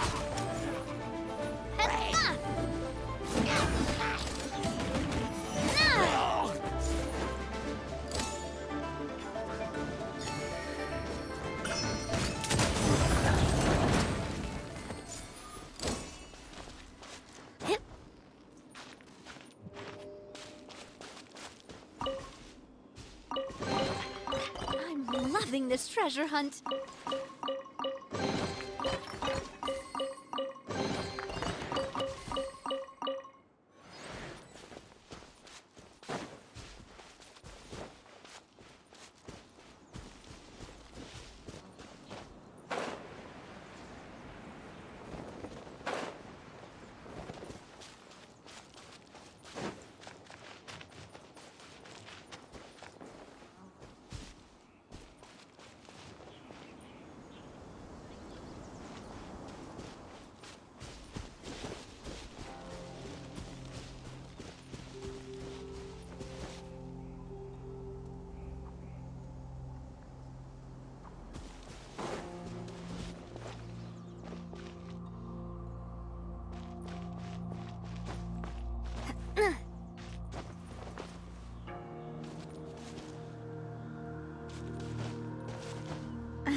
Halt! Who trespasses on these hallowed grounds?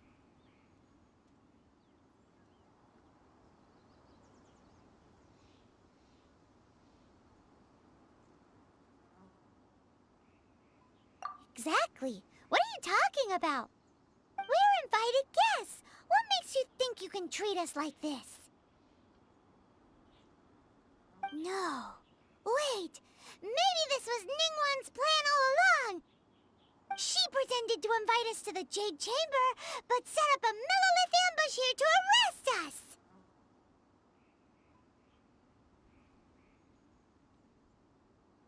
Now Paimon's mad! You! Over there! This is a trick, isn't it? How shameless! What? We're just on guard duty. What do you mean, shameless? What nonsense! Seize these suspicious intruders at once! Well, here they come! Line them up and knock them down!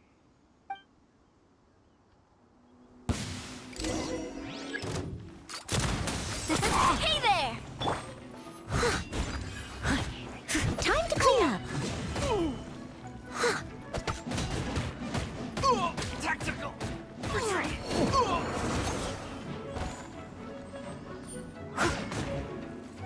Coming at ya!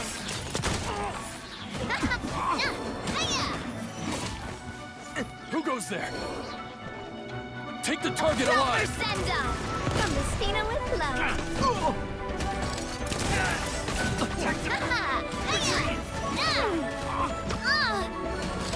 Hey there!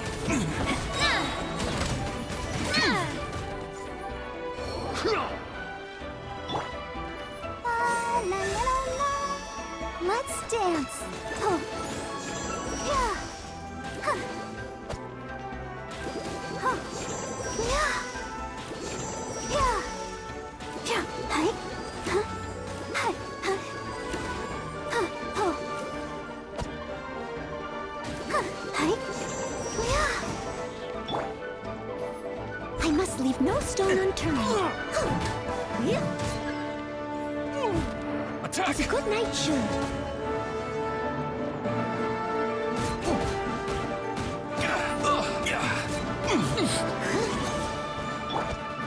Power cord! Take this! Coming at ya! Take the target alive!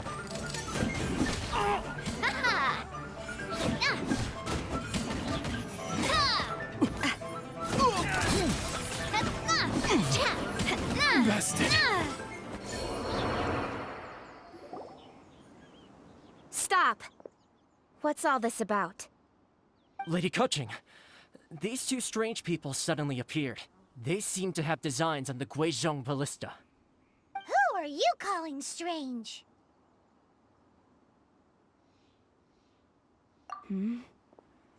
You want to go to the Jade Chamber? Who are you? We're invited guests, here to look for the Liyue Qixing. Who are you? Well, as it happens, I am one of the Liyue Qixing. Oh! I'm Kuching, the Yuheng of the Qixing. I know of you, traveler. You're Ningguang's guests, yes? Didn't expect to meet you here in the mountains. Wow. Paimon didn't think we'd meet some super rich big shot out here in the middle of nowhere either. The Guizhong Ballista in Tianheng Pass has long been in disrepair, and yet it was fixed in a single night. I came here to investigate that occurrence. These Millilith are just here to guard the scene, not to arrest anyone. So this was all a misunderstanding? Paimon never would have thought.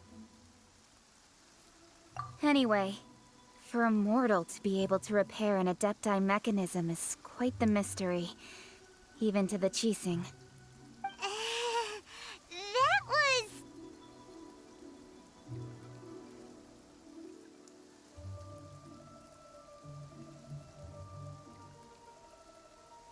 Eh?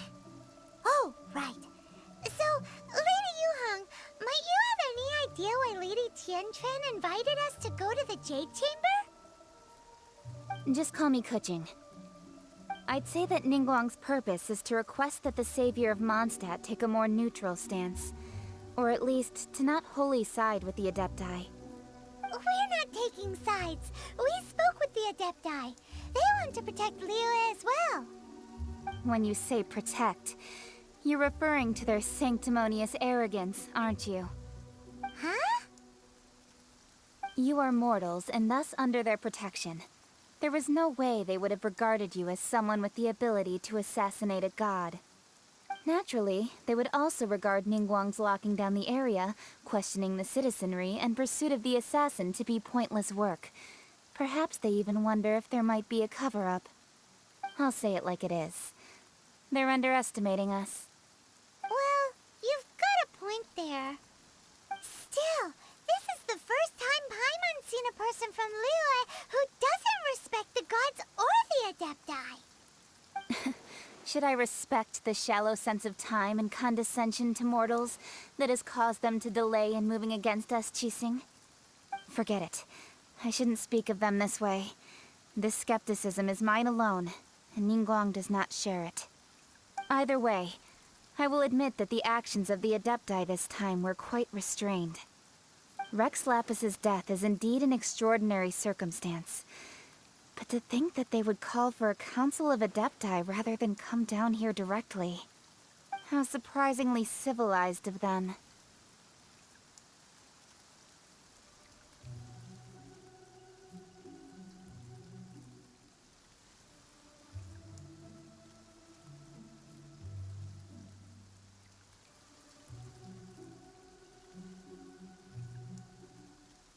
Well, for Ningguang, she would talk anything and everything out if she could. But I doubt we can do that here. The time of the Adepti has long passed. If even the Liyue Qixing don't want to face that truth, then what future is there for Liyue?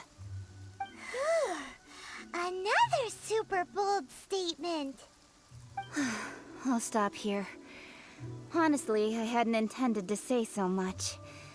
But you're a good listener, Traveler. You should both be off to the Jade Chamber. Don't be late now. Ningguang's schedule is packed to the gills all the way till next year.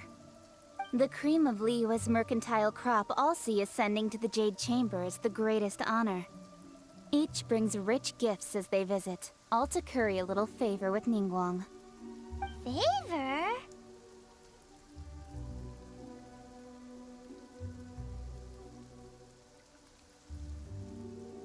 But... Wait, that's right! Greeting gifts are a staple of Liyue's culture. We need to get one. Not to curry favor or anything, just to respect Liyue's culture. All right. You can decide on your greeting gift yourselves. Let me tell you how to get to the Jade Chamber first. You didn't actually have to come to Mount Tianheng. Go back to Liyue Harbor. Find a guide at the Yuehai Pavilion, and... well then. May we meet again, Traveler. Well, that Yuheng may not respect the gods, but Paimon thinks she's a pretty cool person.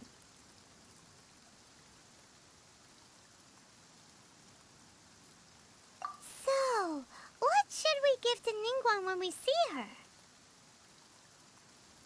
Oh, right! Paimon dreamed of an amazing snack last night.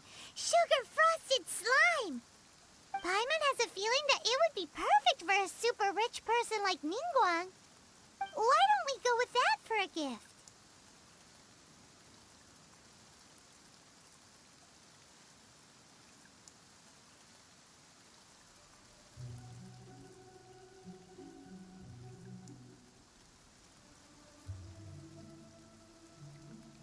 With a certain boom shakalaka, of course.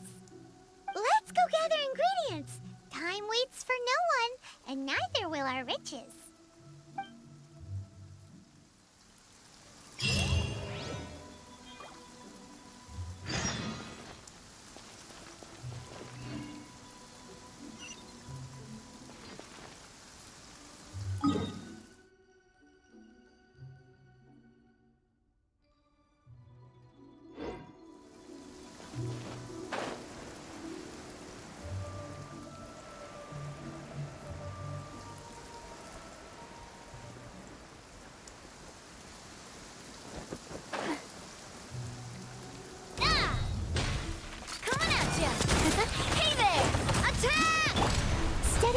stone. Time to clean up.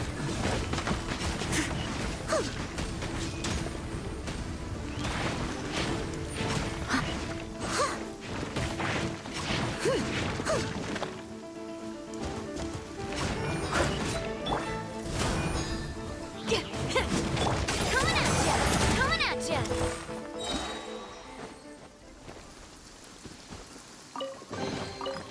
I'm loving this treasure hunt.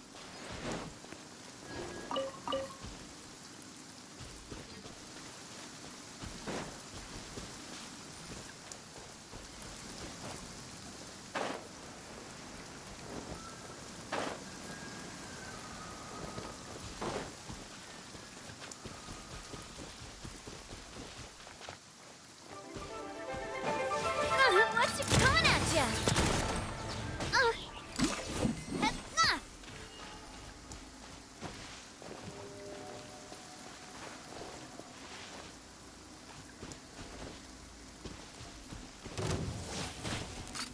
Hey there! Ha-ha! Coming at ya!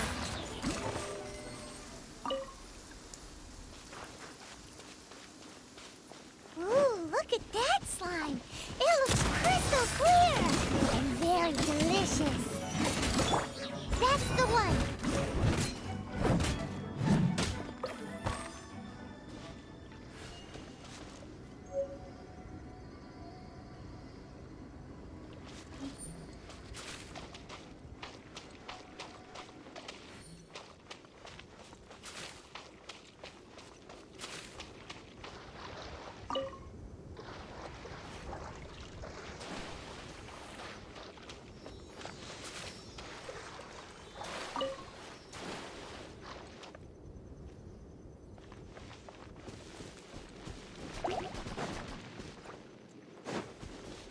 Steady as stone.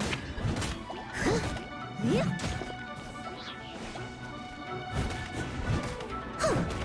Yeah.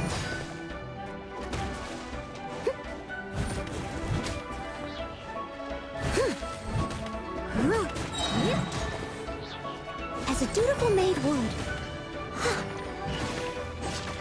Yeah.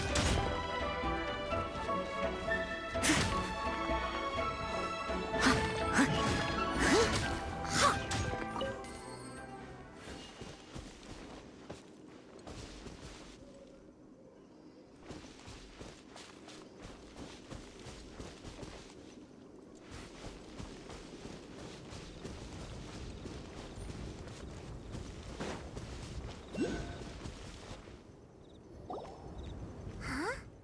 Is it just Paimon? Or is there a sweet fragrance in the air? Huh? Did you hear that?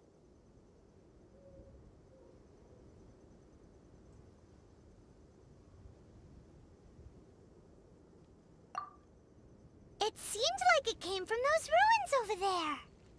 Uh-oh. It looks like the treasure hoarders have locked someone inside.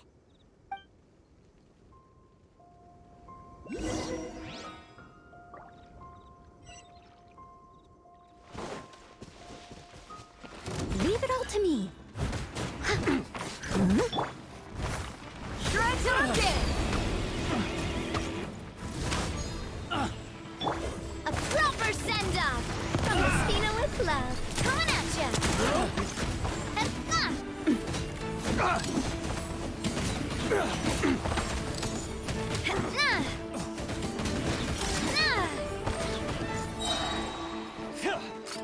Hey there! That was A proper send-off from the Spina with love.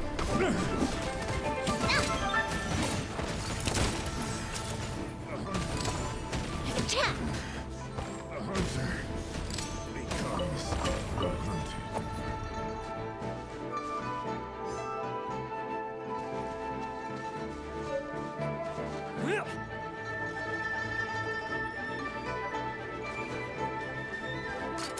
Hey there!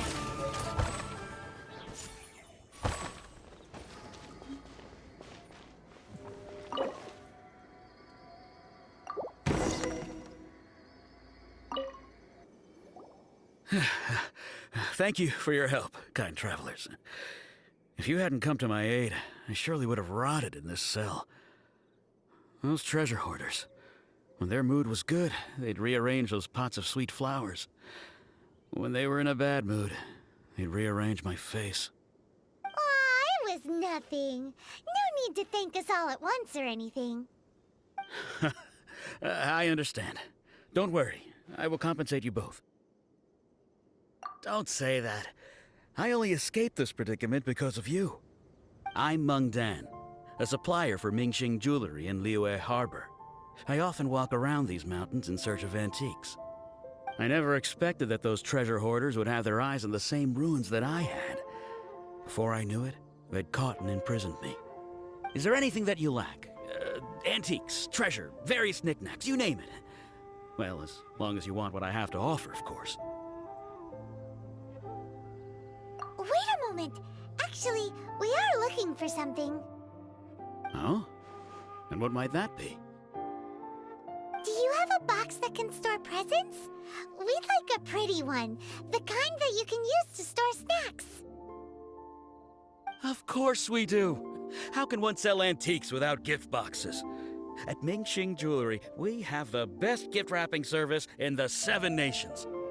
Now just give me a moment and I'll let the boss know. You can go see her whenever you require that box. Great! Paimon Sugar Frosted Slime now comes in a beautiful package.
Loving this treasure hunt.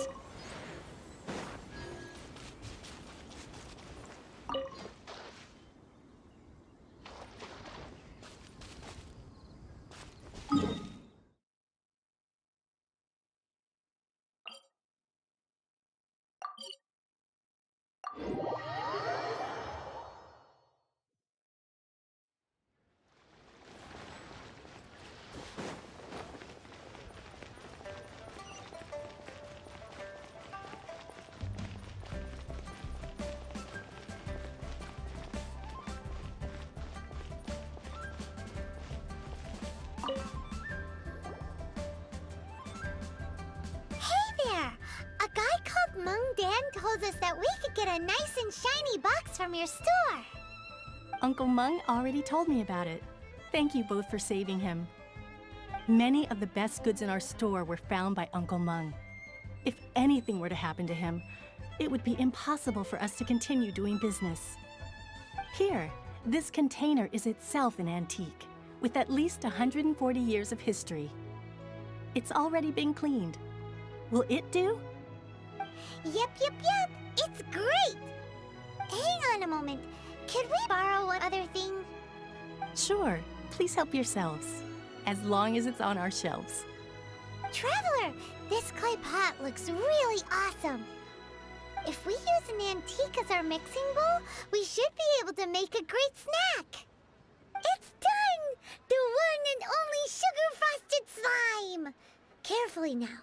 Into the box it goes and dust it over with a bit more powdered sugar. Oh, yes. You might want to use these 2 freshly picked flowers as decorations, too. Woohoo! It looks beautiful!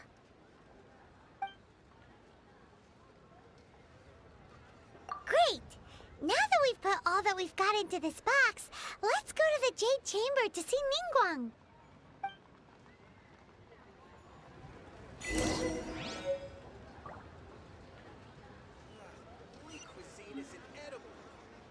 jewelry's out of stock, but we have some good Zenith.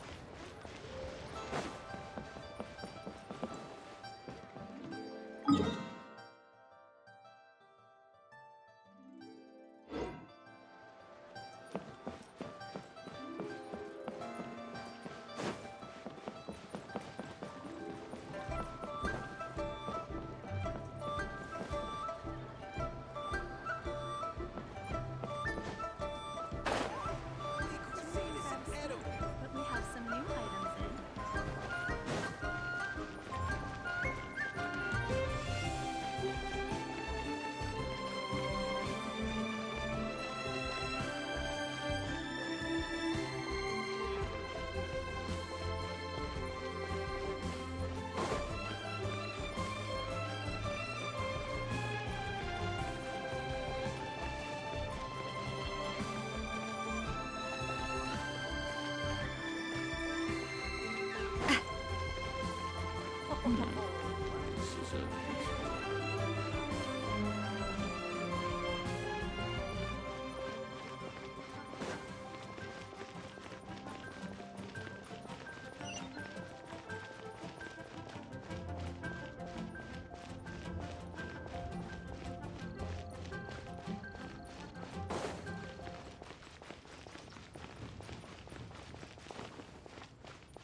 According to Kuching, this is what we should say. Excuse me, do you sell the moon here?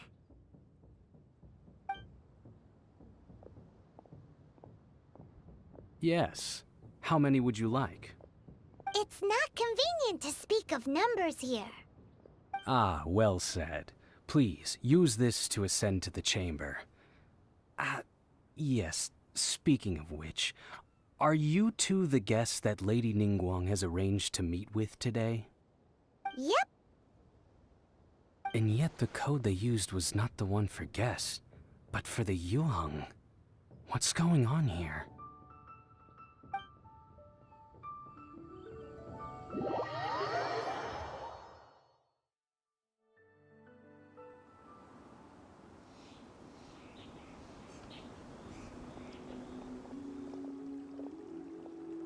I've been waiting for you, returnee from Jueyun Karst. It's Ningguang! Since this is our first meeting, we've prepared a gift. I hope you like it. Oh, for me. You have my thanks. It seems that I have made things difficult for you, considering that you were supposed to be my guests. Oh no, it's nothing.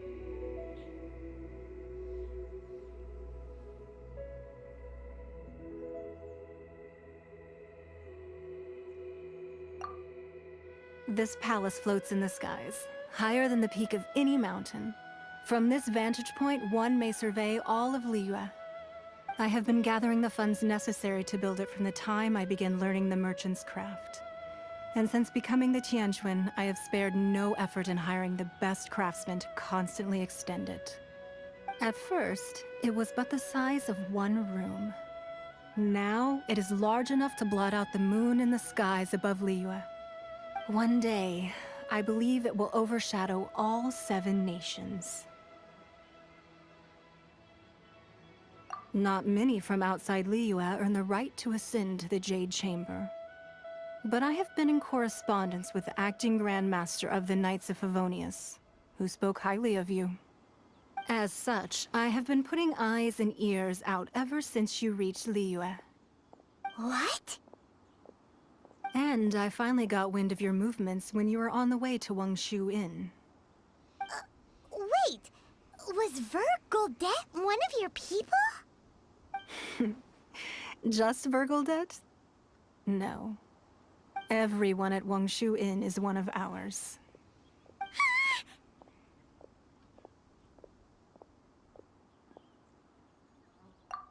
At the Guizhang Ballista, yes?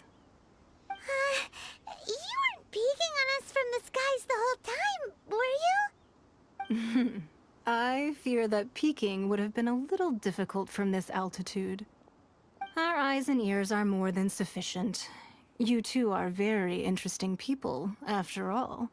It would be natural to take an interest. Well, I wouldn't expect you to trust us, considering that you have had far more interactions with the Adepti. The reason I invited you here was to clear up some misunderstandings.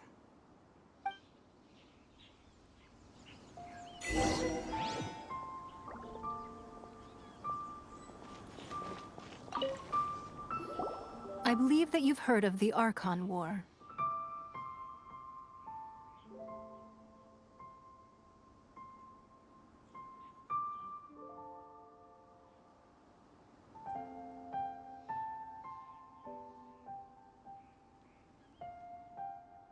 Many gods used to walk this earth, and many long wars were fought between them that did not abate until 2,000 years ago. Much blood was shed, and many lives were lost. In the end, only 7 victors remained standing in Tevat. They built cities and nations on the corpses of the vanquished, and thus began the era of the 7. You can see Goyun Stone Forest from here, I trust. It is no natural rock formation. Those are giant spears of rock hurled by Rex Lapis during the war. Beneath the spears lie those cast down by Rex Lapis in those days, gods that failed to seize the title of Archon. Not only is it true that gods may die, but so too has the membership of the 7 changed over the last 2 millennia. Rex Lapis's passing is an unimaginable disaster for Liyue. But the Order of the 7 will not collapse simply because of that. Another Lord of Geo will arise sooner or later. Yet, how are we to forget Rex Lapis? When that time comes, the relationship between the people of Liyue and the gods and Adepti will surely be different from before. Even in a new era, the Liyue Qixing remain Rex Lapis's former subjects. Do you really think us capable of having played a part in his demise? Of lacking the foresight to see the certain repercussions?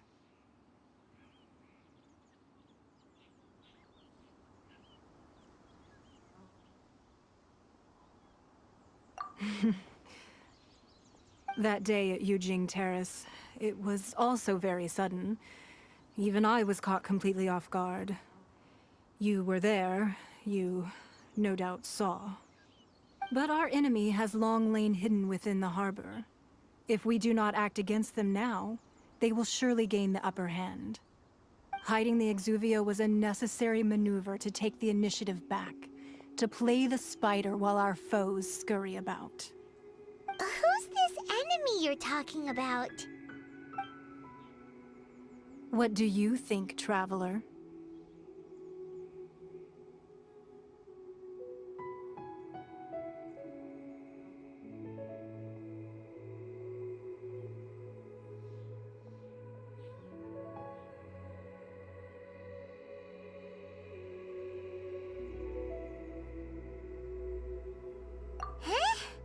What are you two talking about?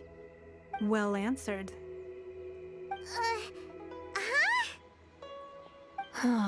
The scenery out here is fine indeed, but the wind is a little strong. Our preparations to receive guests within are complete, so please, this way.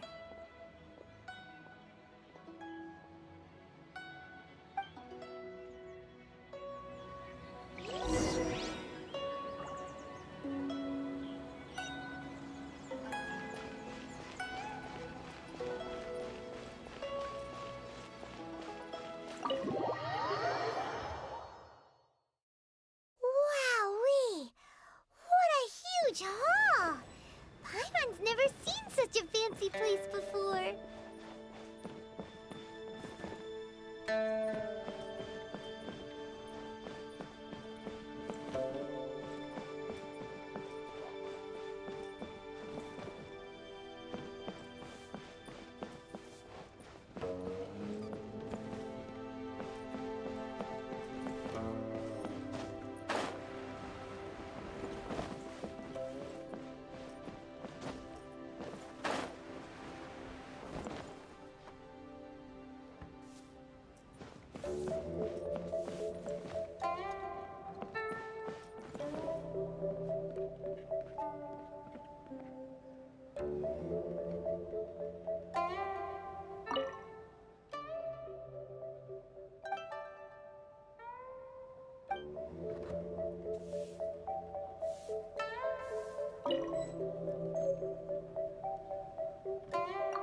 Be at ease, you two. Make yourselves at home if you wish. Can we really? I have invited you two here as friends. And when friends come over to play, our enjoyment comes first. Naturally.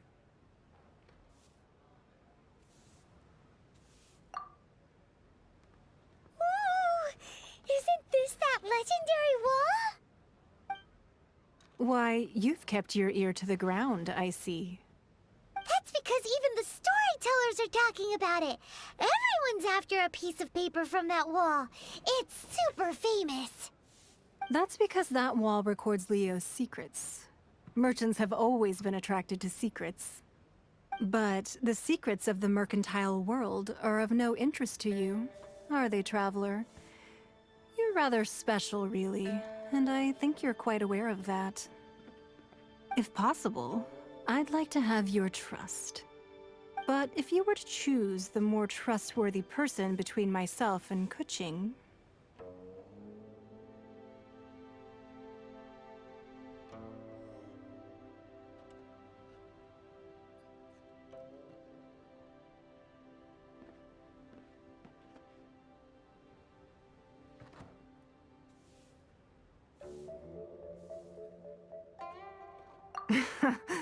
You'd pick Kuching? Nah, I had a feeling. I originally thought her a bit too hard-headed. With someone of her character on the Qixing, I've had some extra messes to clean up behind the scenes. But after she said those words, the time of the Adepti has long passed. If even the Liyue Qixing don't want to face that truth, then what future is there for Liyue? Well, I must say that quite a few of my doubts have been dispelled. I won't deny that Rex Lapis's passing seems advantageous to us. But for Liyue's sake, we cannot allow ourselves to be shackled by rumors of our usurpation of power. Indeed. It seems that you understood what I meant to say from the very beginning.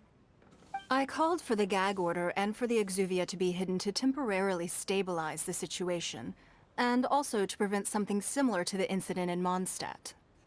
With Rex Lapis's death, the Fatui have busied themselves with many clandestine actions beyond their diplomatic remit. As the Tianquan, one responsible for Liyue, I cannot be too concerned with appearances when opposing them. Allowing the rite of parting to take place was also meant to buy some time for us to take control of Liyue's administration. It's exactly as Zhongli said. The Qixing only provided the venue for their rite so they could use us for their own ends. Wait, that's right. Speaking of ends, could I say one other thing? Of course. Paimon's heard that anyone who sends a greeting gift gets a little something in return. So, does that include us?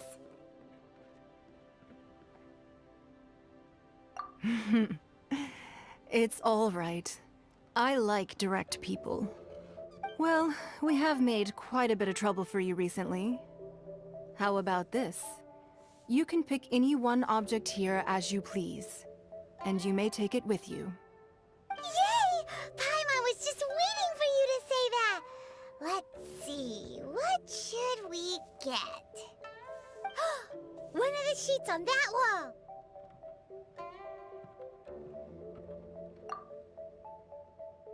Don't look at Paimon like that!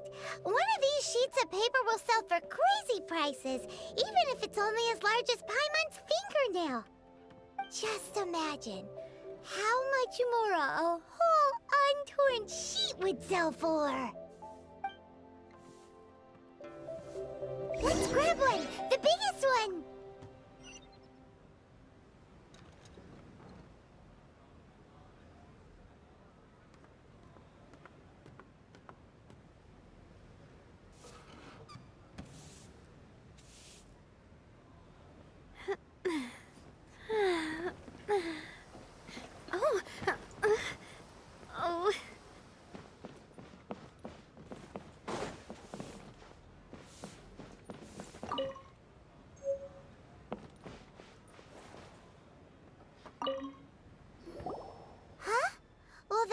an easy search. The biggest sheet is right up there in the most obvious spot. Let's go with that one. La la la la la. Let's see what's written on it. Huh? There's a place marked with a circle on here. Oh, could it be treasure? Whatever it is, it better make us filthy rich. Let's see what's written over here. Sigil of permission, something, Fatui, research, copy. Huh? Aw, that doesn't sound like treasure at all. This piece of paper shows that a Chising spy discovered traces of classified Fatui research on the Sigil of Permission. Oh, Ningguang did say that the Fatui have been up to all kinds of mischief in the shadows of Liyue, spreading rumors, wanting to get their hands on the Archon's body and whatnot. But research on the Sigil of Permission? Paimon wonders what they're up to. Speaking of which, there's also some connection between you and the Sigil of Permission. Seems there's still more for us to find out.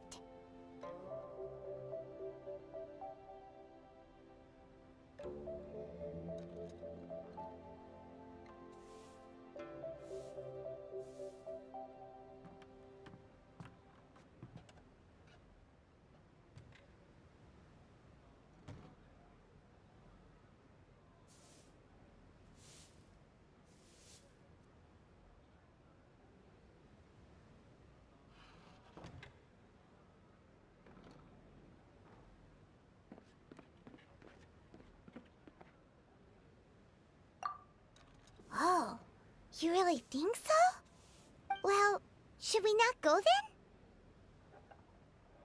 Oh, so you're saying that it's precisely because we can't completely trust Ningguang that we should confirm the truth of what she says for ourselves. That's way out of Paimon's league. Paimon thinks she's been nothing but good to us. Anyway, we'll see if you're onto something. Before we look for Zhongli at Dihua Marsh, let's go to the place marked out on these papers and see if the Fatui really are up to no good there.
No excuse for slacking. I must leave no stone unturned, as a good knight should. Power cord! Watch out! Hey there! Into it. Attack! That's the way. It isn't time for a break yet. Amp it up!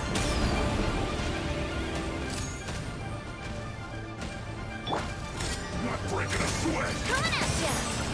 Hiya! Steady as stone. Feel the beat! Coming at ya! Watch out!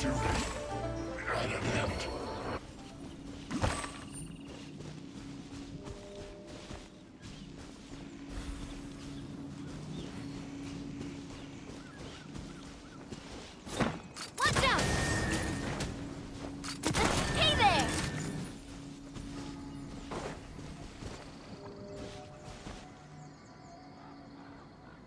Watch out!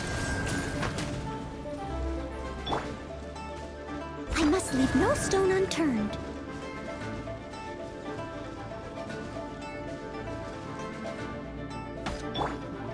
Watch out!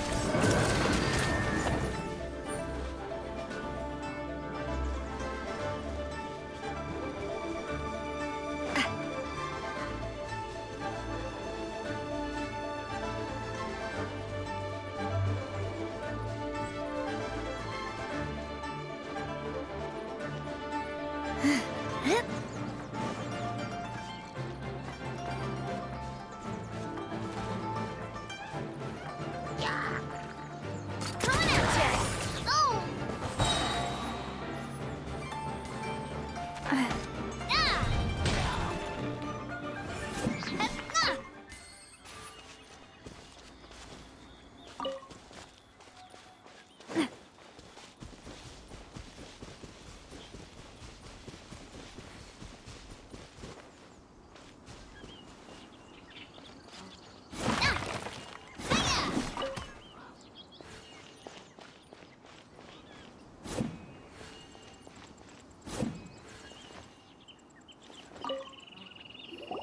There are so many talismans here.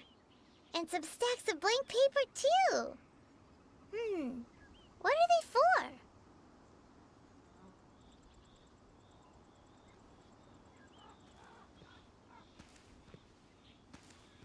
Paimon's seen this pattern before. But where? Oh, Paimon knows! It looks just like the sigil of permission the child gave you. But how did a relic of Yadettai end up in the hands of someone like Child? Suspicious. Oh, that's right. Cloud Retainer said that when the Lord of Tio created the sigil of permission, it wasn't to be used as some old relic. Talismans like that were once used in the Archon War to channel divine powers. Maybe the Fatui are copying the sigil of permission in hopes of achieving a similar effect. Being able to channel divine power in battle? Whew, that sounds pretty dangerous.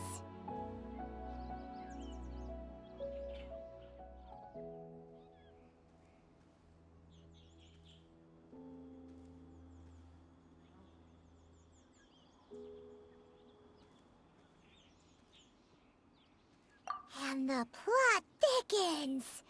We'll need to keep an eye on Child, that's for sure.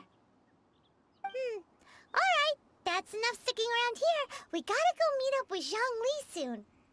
The last stop on our rite of parting preparations tour is Dihua Marsh. Let's go! Paimon hates being late.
Right on time.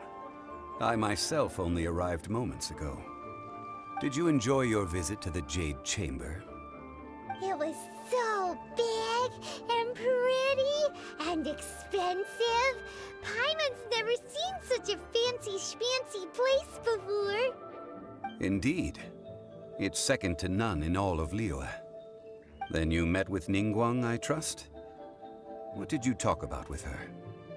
She's super rich and so generous. Paimon thinks she's very friendly. Yeah, her take on Ningguang is quite different from Paimon's. She thinks that even the tactless Yuheng is more trustworthy than her. Oh, so you also met with Keqing then? What did she have to say? She said the time of the Adepti has long passed. If even the Liyue Qixing don't want to face that truth, then what future is there for Liyue? No respect for the divine. Indeed, contrary to the ever-bold Keqing, Ningguang is more of a businesswoman at heart, though they are both members of the Qixing. Although she's friendly, there's no way of clearly discerning her true intentions.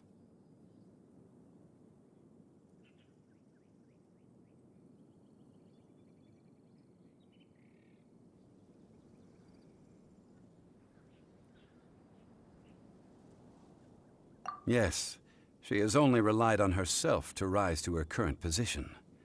No ordinary person could ever achieve that. It's said that she's the one behind the constant expansion of the Jade Chamber. It's the second most important thing to her. Even if she ever gave up the position of Tianquan, she would never give up the Jade Chamber.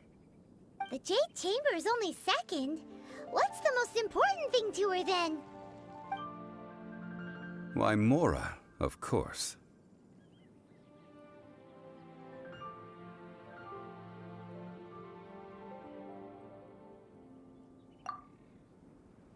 All Ningguang talked about was the Fatui this and the Fatui that.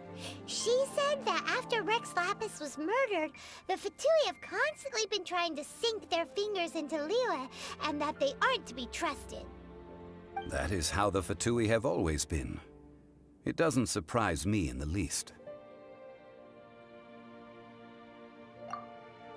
No matter what they may be planning, you must be careful when dealing with the Fatui. Always be on your guard. So, is there anything we need to get for the rite of parting in Dihua Marsh? Yes, as a matter of fact, there is. Today, we'll be gathering wild glaze lilies. Glaze lilies? But why did we come all the way out here? Doesn't the garden in Yujing Terrace have some? Even Qingse Village has glaze lilies. Oh, right! Paimon remembers that Madame Ping is always tending to flowers. Maybe we could ask her. No. Those lilies have all been gardened by people. They won't do it all. Dihua Marsh used to be full of glaze lilies. It is a sort of joyful flower that listens to human song. Before the Archon War, Dihua Marsh was all dry land and fertile soil. But the war caused landslides, and the land was flooded, turning it into the marsh you see now. Nearly all the glaze lilies were wiped out. Of course, there are some kinds of flowers that have been preserved and gardened by people in the city. But very few people know that glaze lilies may still be found in the wild. Wild glaze lilies have the strongest fragrance. If we want to follow the true tradition of the rite of parting, we must grind up the wild lilies and place the powder in a censer of everlasting incense. But I'll need your assistance in gathering these flowers.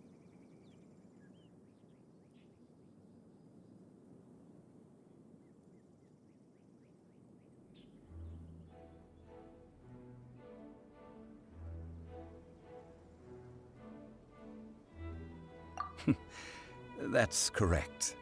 Your singing will surely bring out the strongest fragrance from the flowers.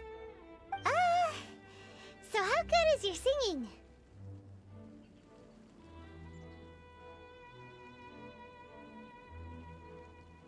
Really? Paimon believe you? We'll only know once she starts singing.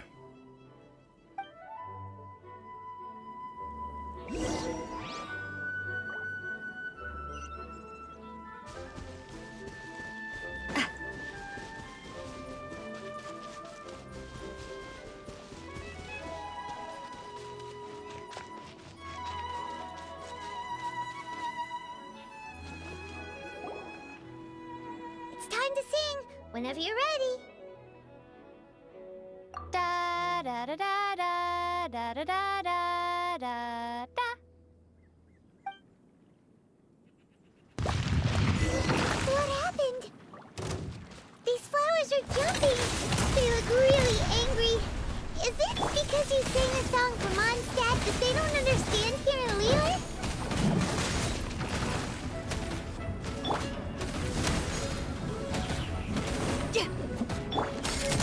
Watch out!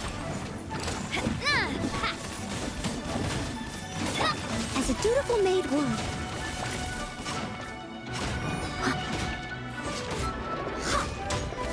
Leave it all to me. Hey there! Coming at ya! Attack! That's the way. Pyrotechnics! Time to rock! Hey, watch out!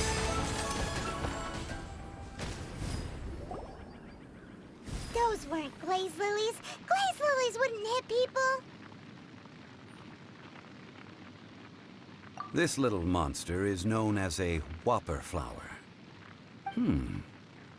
Strange. These petals look interesting. The glaze lilies used as a disguise were buried with the whopper flower for too long. The result seems to have surprisingly potent medicinal value. Let's collect what we can of these petals. Well, that's nice and all, but will those petals be useful for the rite of parting? Unfortunately, no.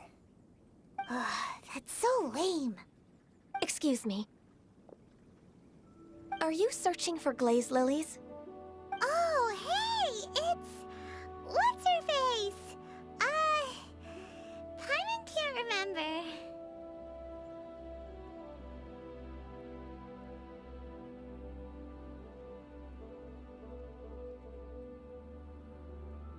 Yongu?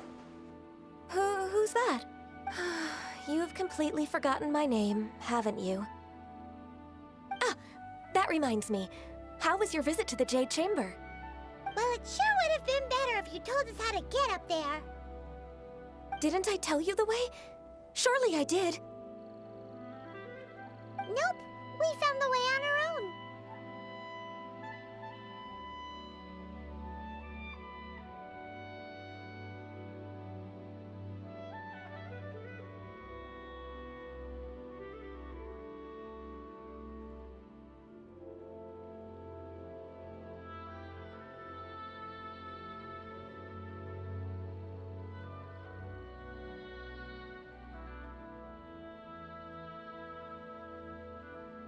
Oh, I see. Uh-oh. I guess I really did forget to tell them. Something seems a little off about Ganyu. She's acting different from the first time we met. Where's her serious attitude now? Ah, well, I met you at that time as an emissary of the Tianquan. But now, I am simply out on a stroll to see the flowers. You came all the way out here to see the flowers? Why not just enjoy the gardens of the city? Yujing Terrace is where Rex Lapis parted from this world. If I strolled through those lonely gardens now, I wouldn't be able to bear it. Whenever my duties take me near Yujing Terrace these days, I draw the windows to block my view of the gardens. Oh, sorry. We shouldn't have brought it up. No, it's quite all right. I just haven't processed my emotions yet. When the Archon War came to its end 2,000 years ago, the first iteration of the Seven would gather in Liyue and drink with Rex Lapis. But 5 of those original 7 had already passed before Rex Lapis. It's truly a changing of the guard. Yes. Now that the spirit of Rex Lapis has returned to the heavens, only Barbados of Mondstadt remains of the first 7. The other 5, including Inazuma's Raiden Shogun, are no longer the same friends from 2,000 years ago. Of the current 7 Archons, the youngest is Sumeru's god of Dendro. She is merely 500 years old, whereas Rex Lapis was more than 6,000 years old at the time of his passing. This means that Liyue had been under Rex Lapis's rule from the moment it was first founded 3,700 years ago. The city has never had to bid farewell to its deity. So what do you think of this farewell? Huh? This is a little sudden. As a mortal, I've never dared to imagine a Liyue without Rex Lapis. But as an Adeptus, I think I will eventually come to grips with reality. Since Rex Lapis has passed, the time of Liyue's contract with the gods and Adepti has now reached its end. Huh? Did you just say, as an Adeptus? Yes, I am a mix of human and Chilean. Adeptus blood flows through my veins. I fought for Rex Lapis and the city of Liyue during the Archon War. After the war ended, I signed a contract with Rex Lapis and took the position as secretary for the Qixing. I've continued those duties to this very day.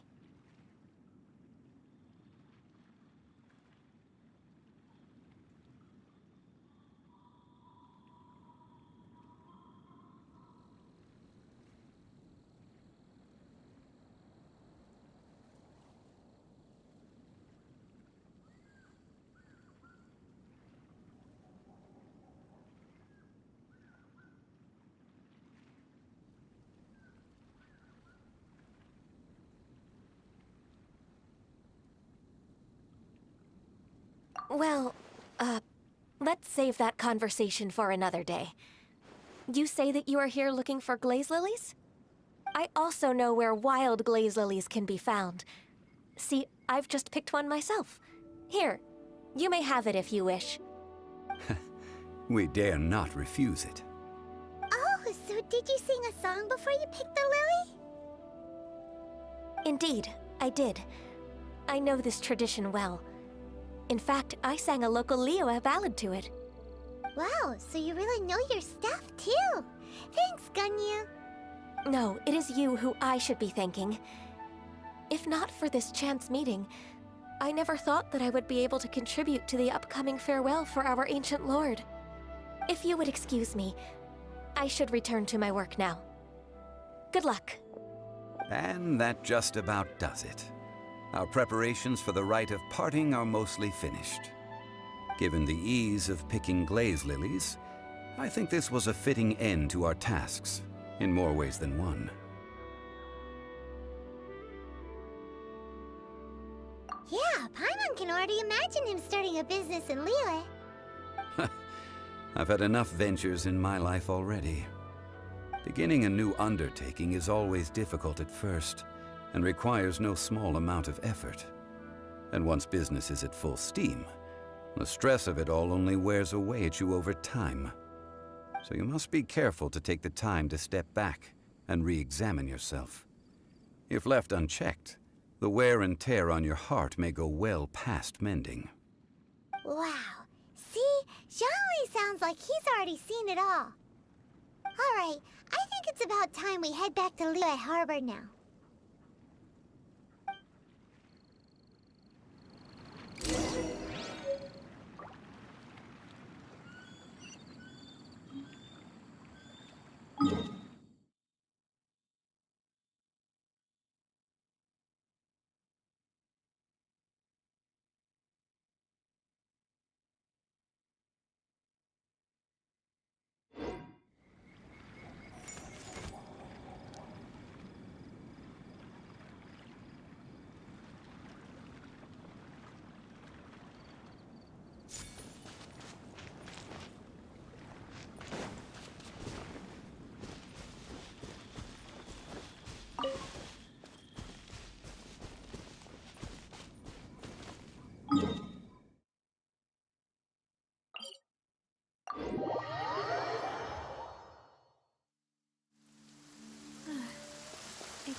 again.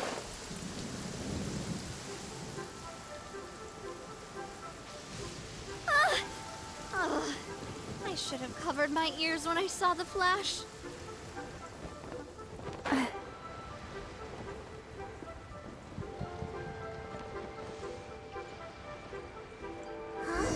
What happened?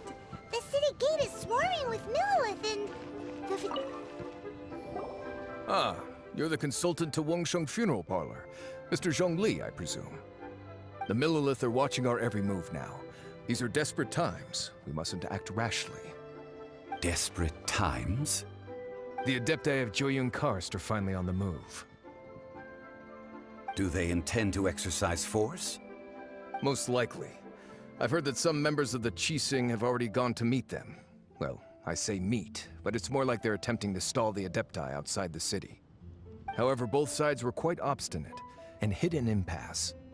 It seems inevitable, given the current situation. The Adepti do not acknowledge the Qixing. They only acknowledge the contracts of the Geo-Archon. If the two sides come to blows, Liyue Harbor will be in no position to stop them. Surely the Liyue Qixing are not the sort to give in so easily. Their boneheadedness is known throughout the lands. Yet it's because of that obstinacy that mortals and Adepti are now on the verge of conflict. And what now? How is it that the Fatui have come under fire? That's all Ningguang's doing. She proclaimed that in these tumultuous times, the Millilith must rein in the actions of the Fatui. Only now do they want to start keeping tabs on us? That's the Qixing for you. Anyway, Mr. Zhongli, you're one of Child's close associates. Please understand that your actions will reflect on us. Don't let anyone catch you off guard. It looks like things are about to boil over in Liyue Harbor.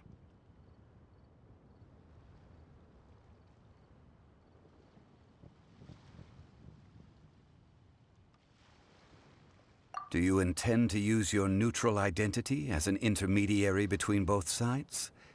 Or will you use your sword to turn the balance? Neither path is an easy one. Oh, by the way, Mr. Zhongli, we've heard that the Wangsheng Funeral Parlor has also been caught up in all of this. They're currently squaring off with the authorities at the gates. Things are taking a turn for the worse. I'm afraid I must leave now to handle things back at Wangsheng Funeral Parlor. I hope that Master Hu has been able to keep things under control for the moment. Consider your next course of action carefully, Traveler.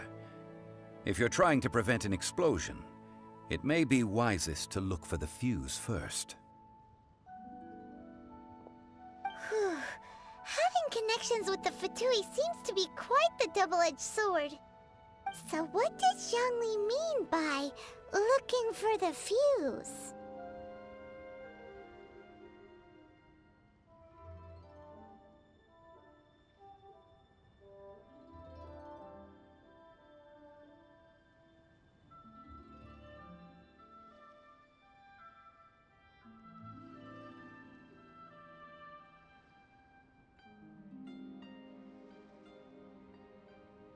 Oh, Paimon gets it.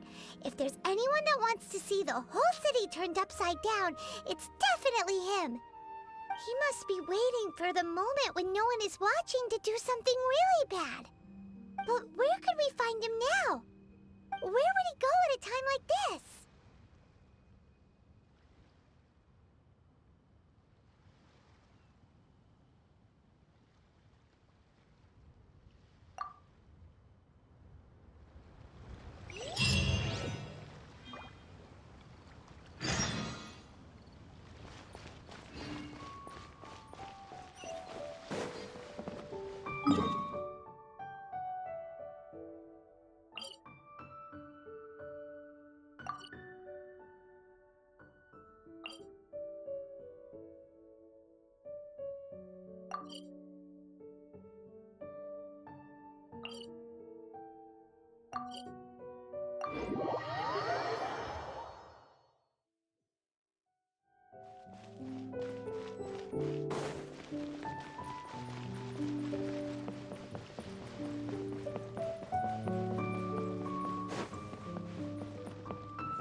raining again.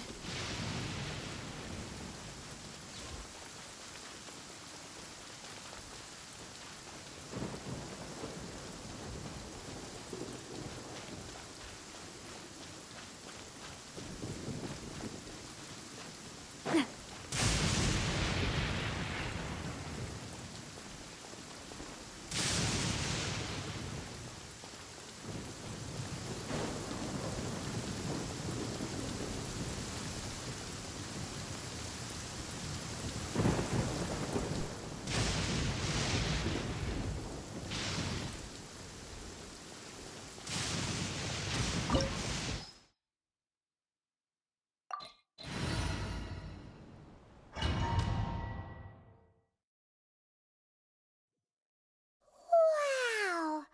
This is the Golden House? It looked impressive enough from the outside, but who would have guessed that it was even fancier on the inside? And so full of Mora.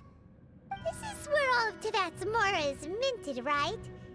In that case, maybe they won't notice if a few Mora go missing.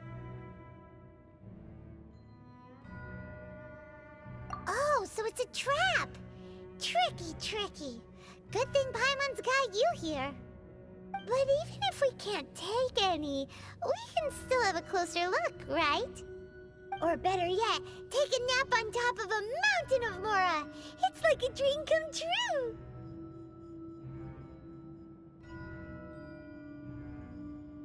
Oh, right. Back to business.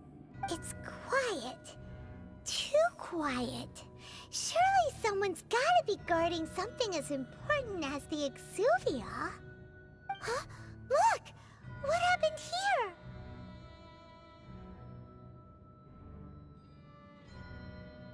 Uh-oh. Paimon smells trouble. Quick! We have to go make sure that the Exuvia is all right.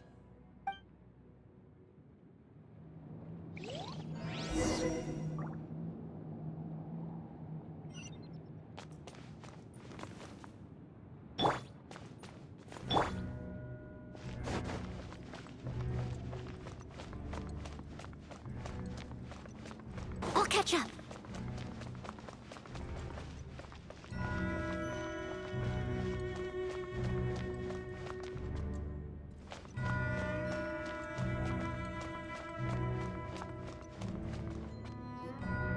You've already fulfilled your task as guides, so why do you still linger here? Haven't you already seen enough trouble for today? Huh? Who's there? If you were Fatui, I imagine that you would be entitled to a generous reward from the Tsaritsa herself. But now, you're nothing but dross, and you're in my way.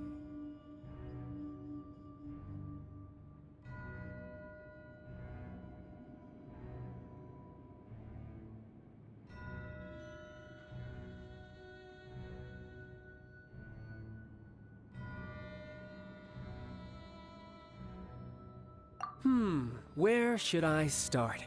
Well, I've never been one to beat around the bush, you know. But who could have possibly guessed that the god of Geo would mysteriously perish the very moment I arrived in Liyue, and that the Exuvia would subsequently be hidden away? If it weren't for that lovely little rite of parting ceremony you put together, it would have taken me a whole lot longer to get the information I needed. Stopping the Mora Mints, hiding away the Exuvia. The Chising are really pulling out all the stops this time. So you've been planning to take the Gnosis from inside the Exuvia all along? As one of the 11 Fatui Harbingers, it's my duty to see the will of the Tsaritsa fulfilled. She will get that which she desires.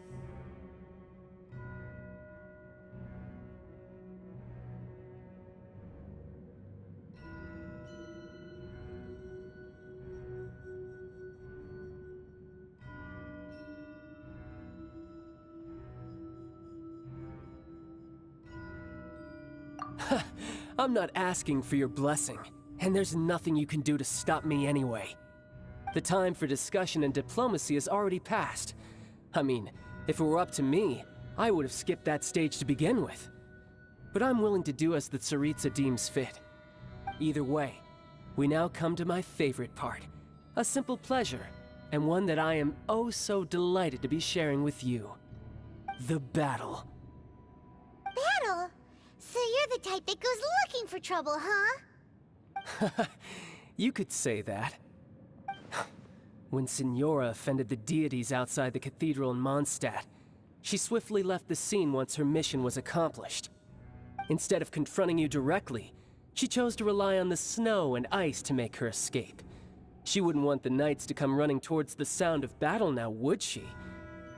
When she faces a worthy opponent, she will prioritize her mission, weigh the outcomes, and consider the consequences of her actions.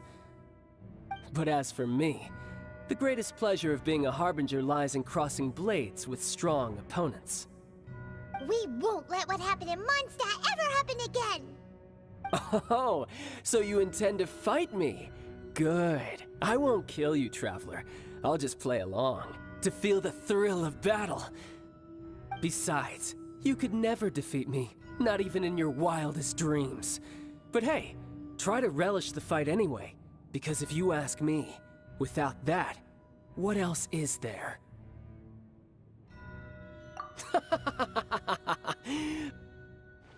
Fighting talk, I love it! Now let's see you live up to it. This chance is hard to come by, so show me all you've got. So very few ever get the chance to square off with a Fatui Harbinger. So come now, amuse me, and don't you dare disappoint.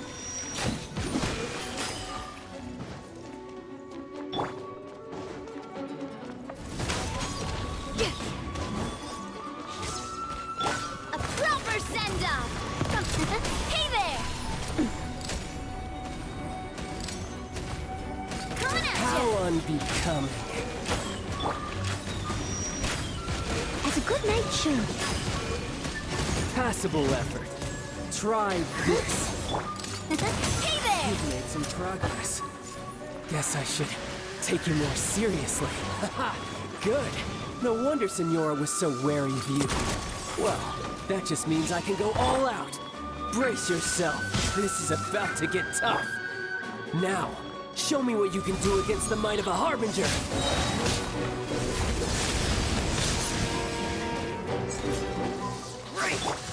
Come on, we can do All it! you do is run. Let the show begin. Watch out! Watch out! Attack! That's the way. Leave it up to me.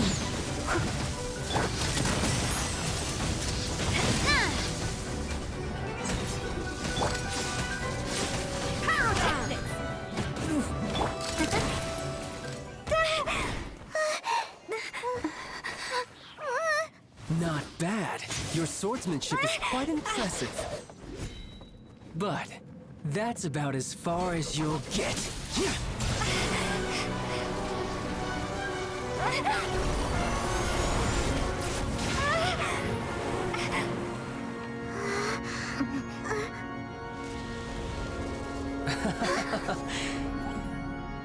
Didn't think you had that card hidden up your sleeve. You were just playing this to get close to the Exuvia! Oh, quiet down. Stop acting like some wide-eyed recruit. You've seen this world. You of all people should know. This should have been expected! Well then, I'll be taking Morax's Gnosis now!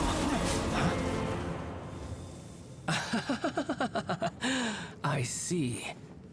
Well, this is most unexpected.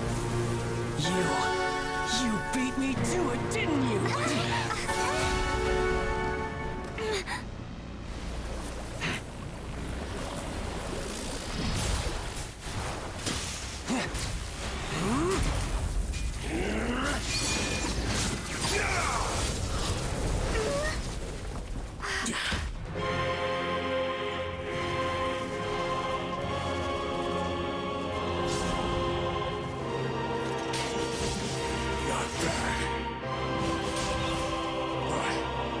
This is going to cost you!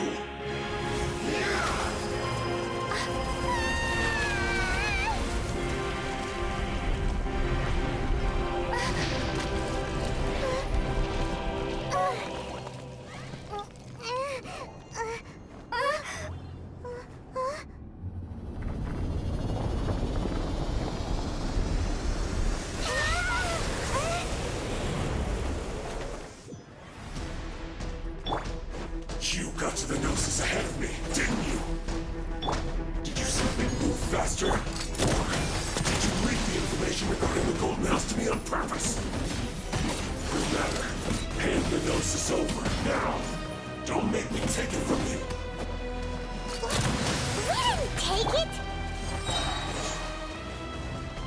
Beautiful made wound.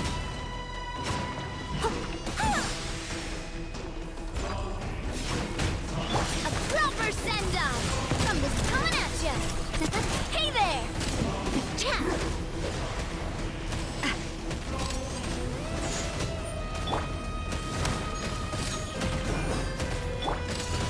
Hey there!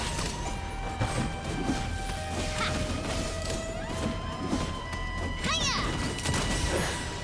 Some you win, and some you lose.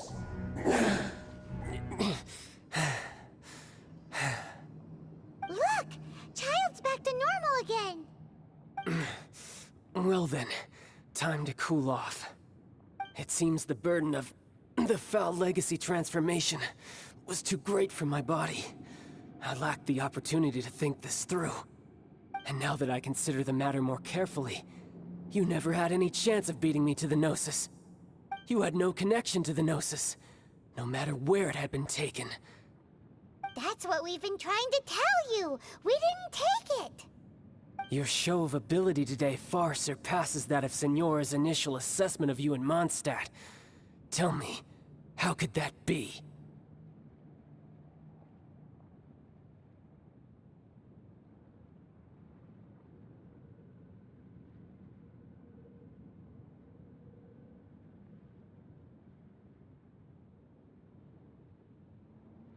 You already know the answer, don't you? I can see it in your eyes. But if that is a secret you wish to keep, I guess I'll just have to curb my curiosity. This battle has already left me satisfied. Anyone who strives as I do to grow stronger shall be called a friend, even if our friendship can only be shown in battle against one another. Pretty sure that's not the normal way to make friends. Unfortunately, I must bring this amiable conversation to an end. My quest still beckons. Given that the Gnosis wasn't taken by anyone, then we must look once again to the beginning. Perhaps it was never in the Exuvia to begin with. In fact, it might be that the Exuvia was just a diversion of sorts. What? So you mean that... Yes, it appears so. Interesting to say the least. It seems that the guardian deity of the capital of commerce is also well versed in little maneuvers beyond the boundaries of contracts. As such, we must now look to our backup plan. Backup plan? I had hoped it would never come to this, for the weak will be swept away in the process. The truth is, the world belongs to those who pursue strength. I seldom willingly involve myself with the weak. Unfortunately, we cannot be picky about our methods as Fatui Harbingers. Children must all learn to eat their vegetables sometime. So what are you planning to do? I will awaken the god that lies dormant beneath Guyon's stone forest. A god? Osial, overlord of the Vortex, who was defeated by Morax, the Geo-Archon in the Archon War, and who has remained pinned beneath the waves by the Geo-Archon's stone spears ever since. If such an ancient god were to be unleashed upon Liyue Harbor, defenseless without the protection of its deity, do you think the cunning Rex Lapis would just stand aloof and watch the ensuing destruction? But the Archon War ended 2,000 years ago. How can an ancient god appear in a world now overseen by the Seven? Simple. I've already prepared the means to awaken it. Hey, those are sigils of permission! Oh, Paimon remembers now. The Fatui have been researching them.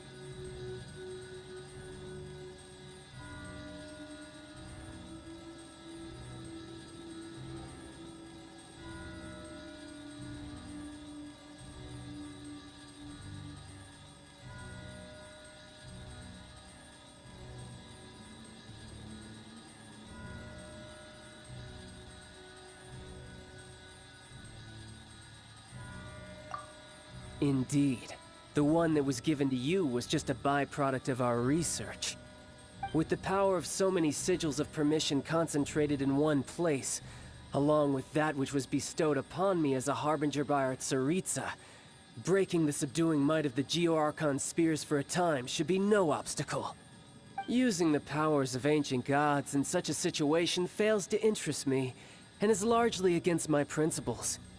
But knowing that such an action will not only force the Geo-Archon to show its hand, but you as well, that makes matters a little more intriguing.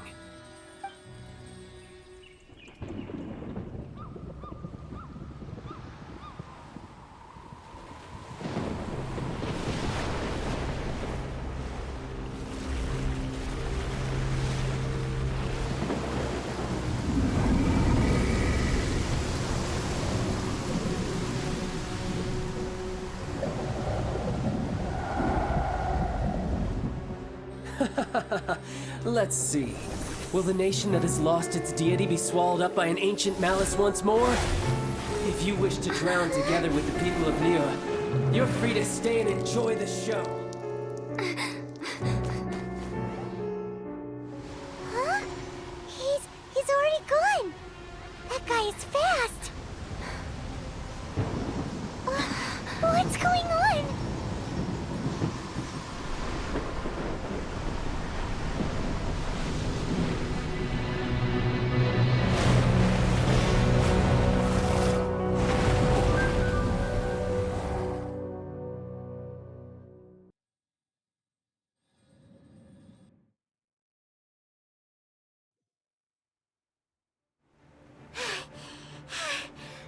Exhausted.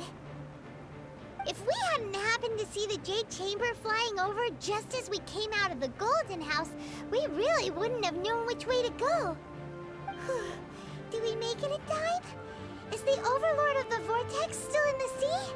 It hasn't destroyed Liyue yet, has it? What are you doing here? Huh? Hold on. It's the Adepti. What are you doing on the Jade Chamber? Paimon thought you were arguing with the Qixing. Is the fighting over? Faced with a calamity of such magnitude, we have agreed to put our differences aside for now and unite against this common enemy.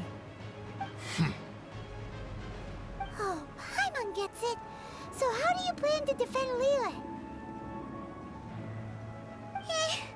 Just seeing this Overlord of the Vortex guy puts a pit in Paimon's tummy, even from all the way out here. It's not just you. We've got new Millilith recruits who can't even stand at attention without shaking. The force of an ancient god's presence seems to be too much for ordinary people to handle. Which is why we must stop that monster before it gets any closer to Liyue Harbor. So the Archon War was fought 2,000 years ago against enemies like that thing? Now that's scary. So will the power of the Qixing, Millilith, and Adepti gathered here be enough to stop that god? We've already discussed this together, and our conclusion is...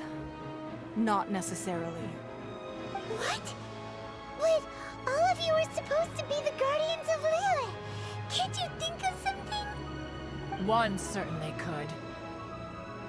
Huh? The Qixing did once research the matter of the Guizhong Ballista when it piqued their fancy. And as fate would have it, one who did craft the Guizhong Ballista with one's own hands is here. For what could you mortals ever learn of Adepti mechanisms? Yet, it would take one, but a little tinkering to turn this ballista into an engine of war beyond your wildest thoughts. I suppose this is one blessing from the Adepti that we should be thankful for. So be it. We shall use the upgraded Guizhong Ballista to fight off that god. All the Adepti here can lend their strength to man it. We haven't a moment to spare. Our battle begins now. Yep.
The 3 Adepti are manning the Guizhong Ballista.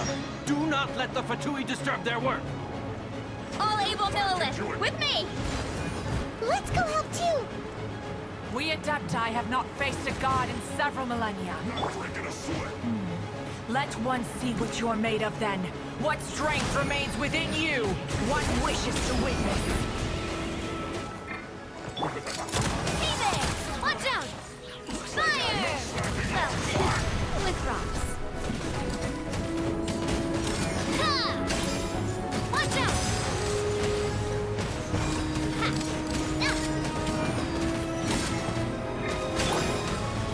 It isn't time for a break yet. Steady as stone. Hey there! This should be fun.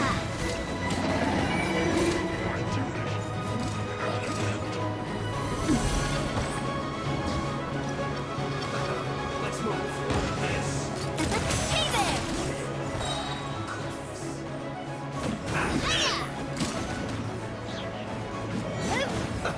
Let's move. Watch out!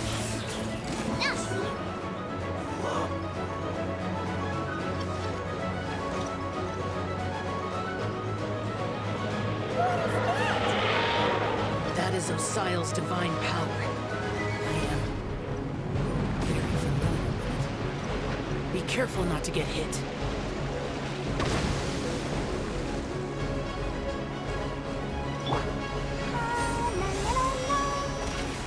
The Fatui! Their attacks are unrelenting! How daring. Snezhnai's diplomats will answer for this afterward. Every last one.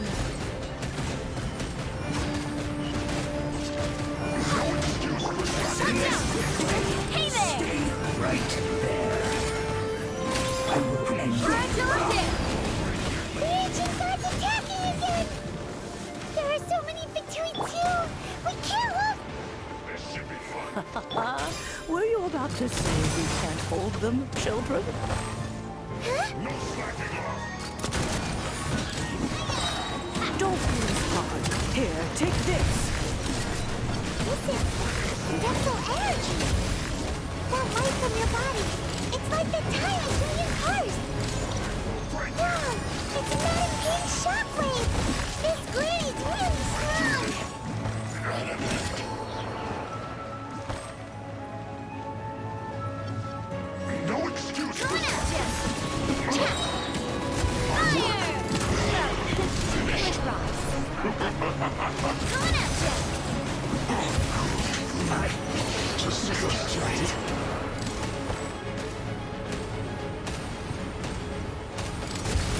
Hey there! This isn't good. A proper send-off! This is it. Steady as With the blood of the Chilian, I guard you against evil. Cast your fear of injury by the wayside, and fight with all your might. I too did this during the Archon War. So this is what Ganyu's like in a fight! My name means swiftness. Take my power and run as I do. We're going too fast!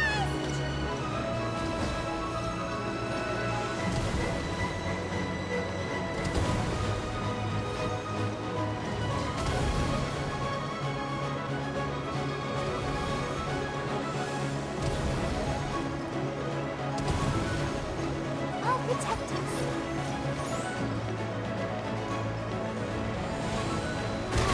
Keep going. Child, you are strong in body and spirit. Perhaps you can withstand 3 forms of adeptal energy at once. This will hurt a little. Please bear with us. Once you've adapted, try to use them with that. Watch out! Coming at ya! This is it. Don't get in the way. A proper send-off! From the Spinos coming at ya! Cha! Just listen. Coming at ya! Just for lagging. My work.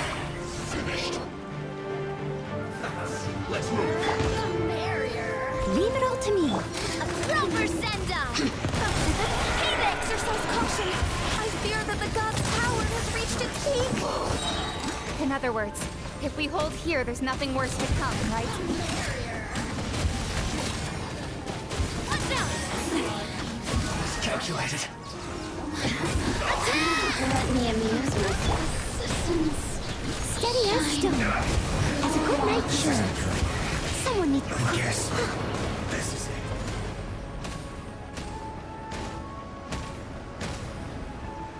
Power cord! Amp it up! Coming at ya!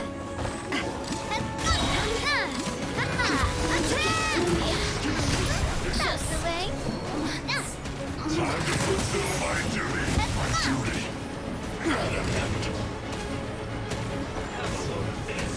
Let me amuse myself a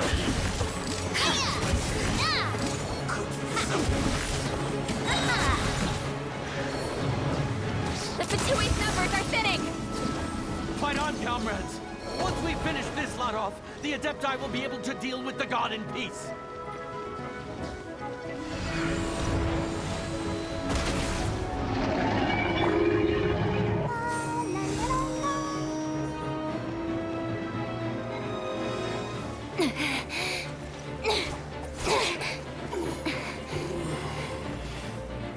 The interlopers are no more. Now we may commit ourselves fully.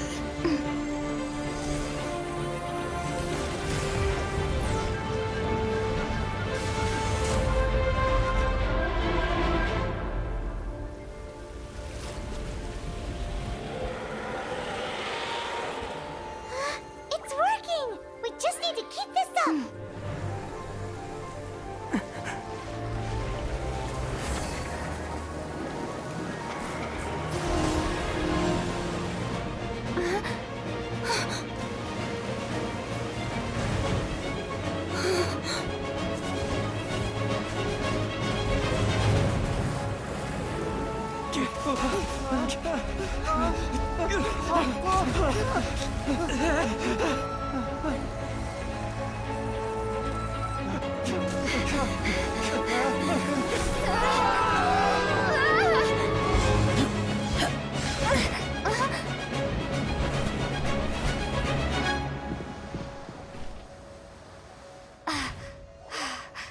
Be careful now. The Guizhong Ballista is destroyed. Without its covering fire, retaliation shall be difficult. But the Jade Chamber is our last line of defense. We can't give another inch, no matter what. I have another idea. What do you mean, Lady Ningguang? I'll sacrifice the Jade Chamber. What is the meaning of this? I understand. Traveler, lend me a hand. Farewell, old friend. Goodbye for now. Let us meet again in the future.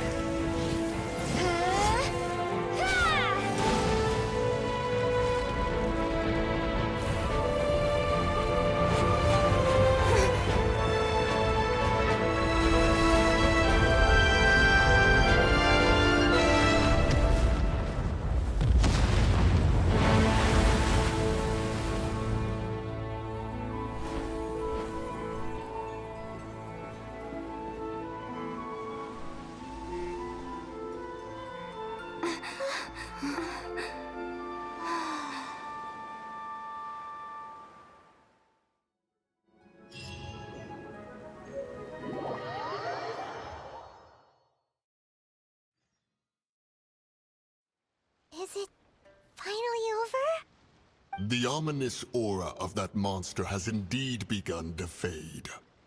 The effects of the Sigil of Permission last but a short time. It will be some time before the Overlord of the Vortex can make any waves again. We are indebted to you for your assistance. If the Adepti hadn't happened to be here, the future of Liyue Harbor would surely have been in great jeopardy. Save your flattery. We didn't just happen to be here. Surely you won't pretend to have forgotten the reason for which we came? Come now. There's no need for such harsh words, Cloud Retainer. I've heard that when Ningguang began learning to do business, she had already started setting aside part of her then limited income in preparation for building the Jade Chamber. At first, it was only the size of a small room, but with continued expansion, it has become the palace that lies before you now. It is a testament to Ningguang's entire life, both as a businesswoman and as the backbone of the Liyue Qixing. Seeing the Jade Chamber destroyed in the defense of Liyue means much to her. To me, such cooperation and sacrifice deserves at least some recognition, don't you agree? Well, I was really hoping you would say that such sacrifice could at least be used as some leverage in our negotiations. Thank you all for hearing me out. We know very well why the Adepti came here today. But please forgive us. We cannot yield to your wishes. Oh? 3,700 years. According to our records, the Adepti signed a contract with Rex Lapis to protect Liyue 3,700 years ago.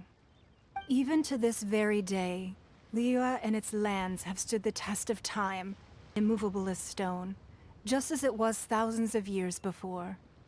This is truly no small feat. But that does not mean that the Liyue of today is the same city as it was all those years ago. Do not merely cast your protective gaze upon the land. Instead, focus your sights on our city and each of the citizens that dwell within it. Are you questioning our means of protecting Liyue? I mean no offense.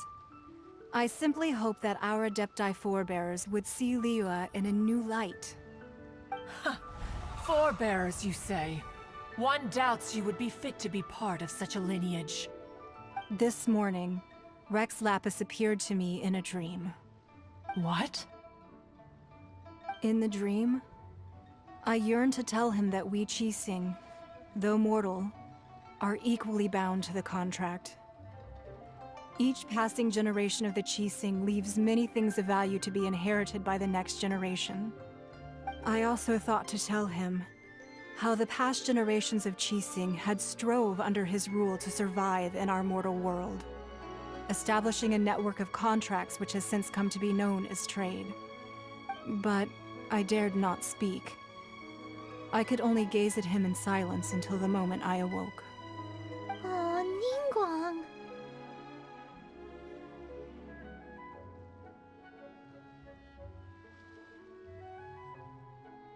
Yet another perspective. What are you trying to say, Outlander?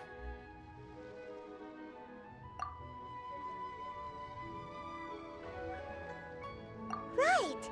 That's something that happened in Mondstadt. It's a story about the Four Winds and the people of the Animal Archon. The Animal Archon sought to quell the strife between the two sides, because he believed that such conflict would only scar the hearts of both, and that nothing good would come of it.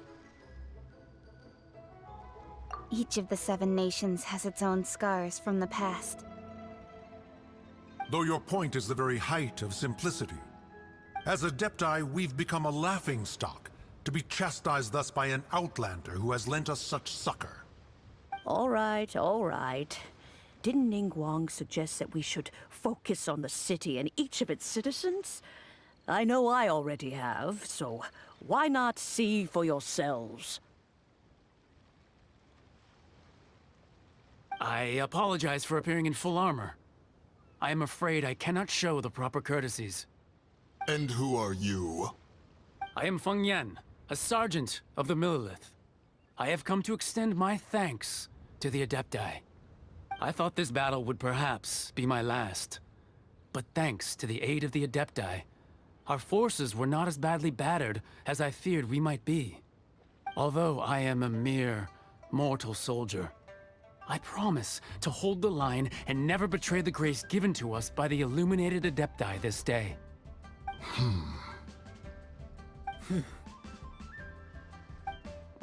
Huh?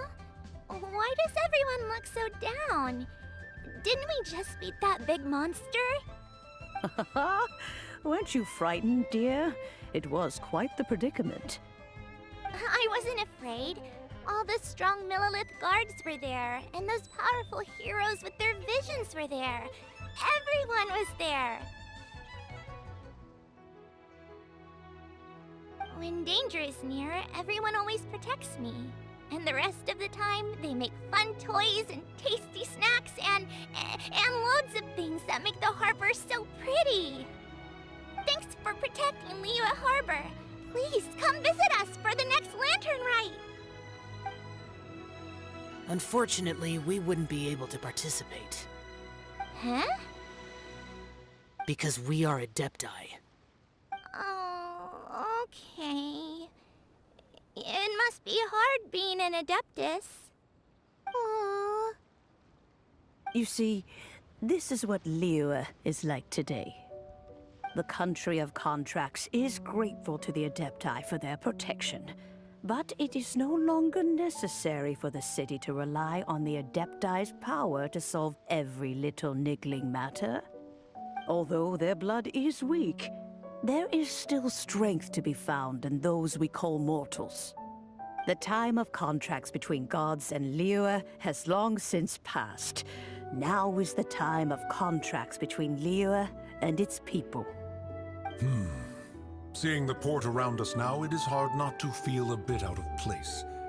Wouldn't you say so, Cloud Retainer? Your line of inquiry is askew. One did not spearhead this expedition to Liyue Harbor. Seems like the Adepti have had a change of heart.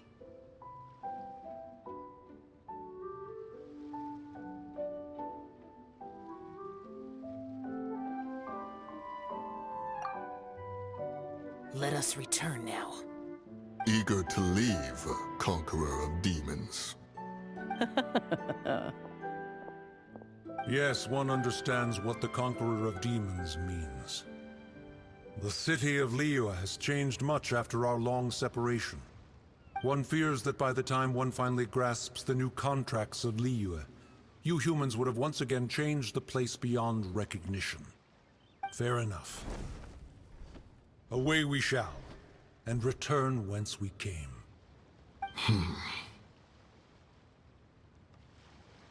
Since we Adepti have consensus, then one shall persist no further. But how will we ensure that the Liyue Qixing will not simply exploit their power once we depart? In my view, that is still a thing to be guarded against. All right, Mooncarver, you needn't worry. It seems to me that this right of supervision is best left to the people of Liyue.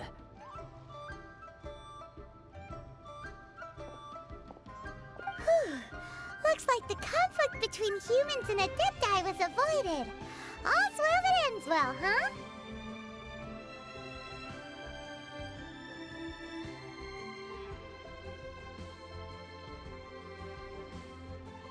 Oh, right! It's nice that we've got peace and all, but we're forgetting one thing. Child wanted to unleash the god so he could lure Rex Lapis out. But we were able to handle the Overlord of the Vortex on our own, so Rex Lapis never showed up. Oh, and speaking of that, don't we still need to get to the bottom of that Archon's death, too?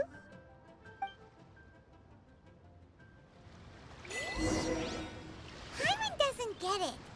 But isn't the strongest lead we have the Adepti-less rite of parting that we're organizing? No idea where Zhongli's gone. Let's ask for him at Wangshen Funeral Parlor.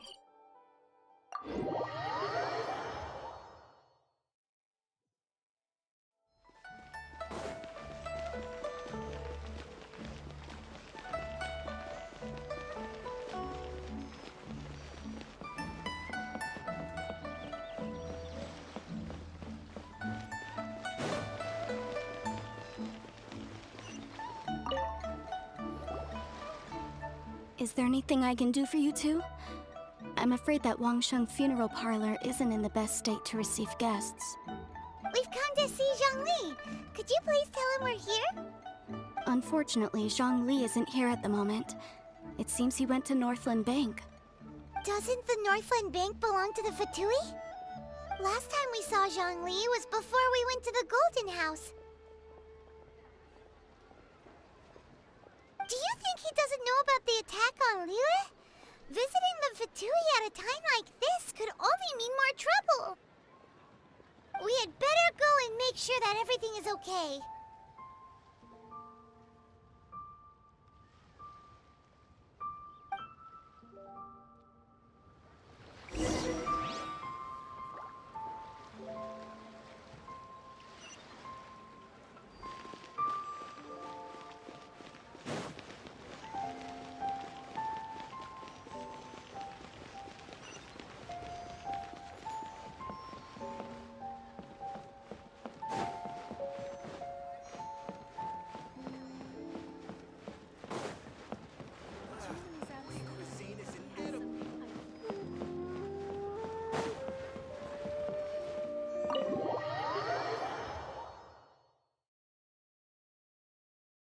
You call this cooperation between Harbingers? Cooperation involves communication, you know. Don't take it to heart, child. Besides, aren't you happy that you got to skip the formalities and bring chaos to the land? I'm sure you must have enjoyed that.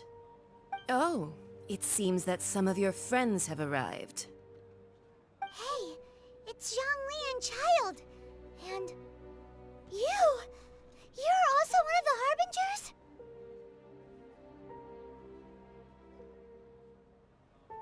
Harbingers? It's you two. I believe we've met once before. In the city of Bards, was it?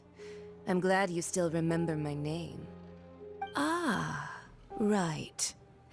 I imagine that it must have been rather hard to forget watching helplessly as something precious was snatched away from your friend.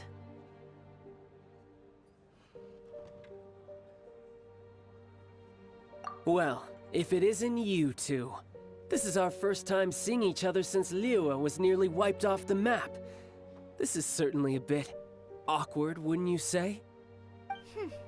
Paimon knew that we should never have trusted a Fatui Harbinger. Oh, now don't say that. Sure, I may have misled you, but I never had anything against you personally. Besides, I thought we were getting along quite well together, didn't you? Except for that little tussle we had at the end. Nothing personal. We just have different views, that's all. Of course, you may very well hold this against me, but that's up to you. The real deceivers here are Senora and Zhongli. Curse them for leading me on.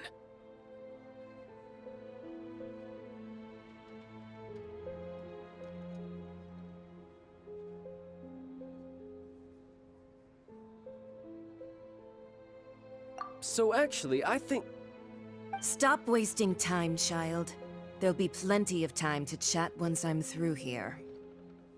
You remember the agreement, Morax. Now, if you would be so kind. The Gnosis, please.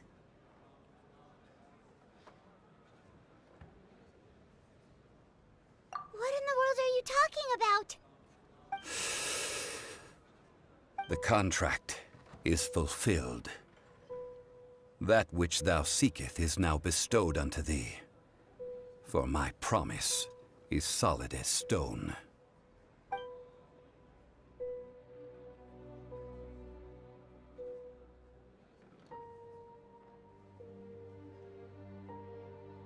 How sanctimonious.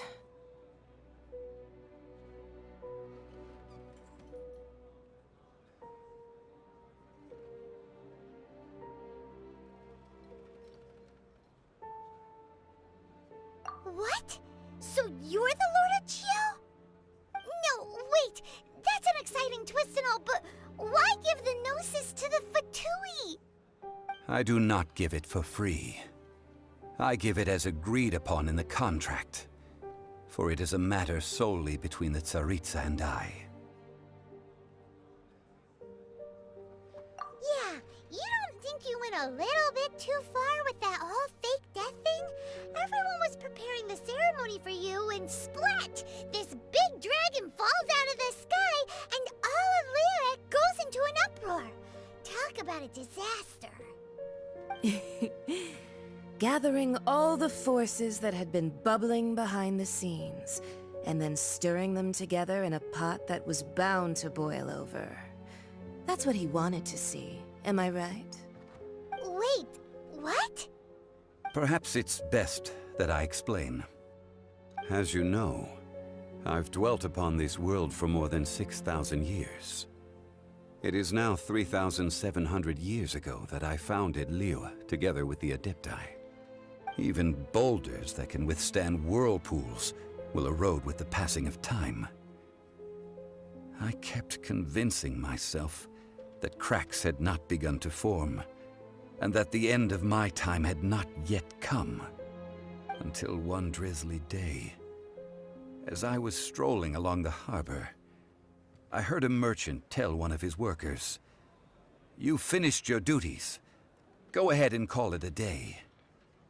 I stood motionless among the crowds, asking myself, have I already finished my duties? Oh, Zhongli. But as I began to consider relinquishing my divine role, I soon discovered that many reasons still remained to not hastily depart. Was Liyue, the city I had dwelt in for so long, already prepared to enter its next age? I decided that a test was needed in order to reveal the answer. So I feigned my own death, and gathered the cast of Child, the Adepti, and the Liyue Qixing to play their roles together on the stage that was Liyue.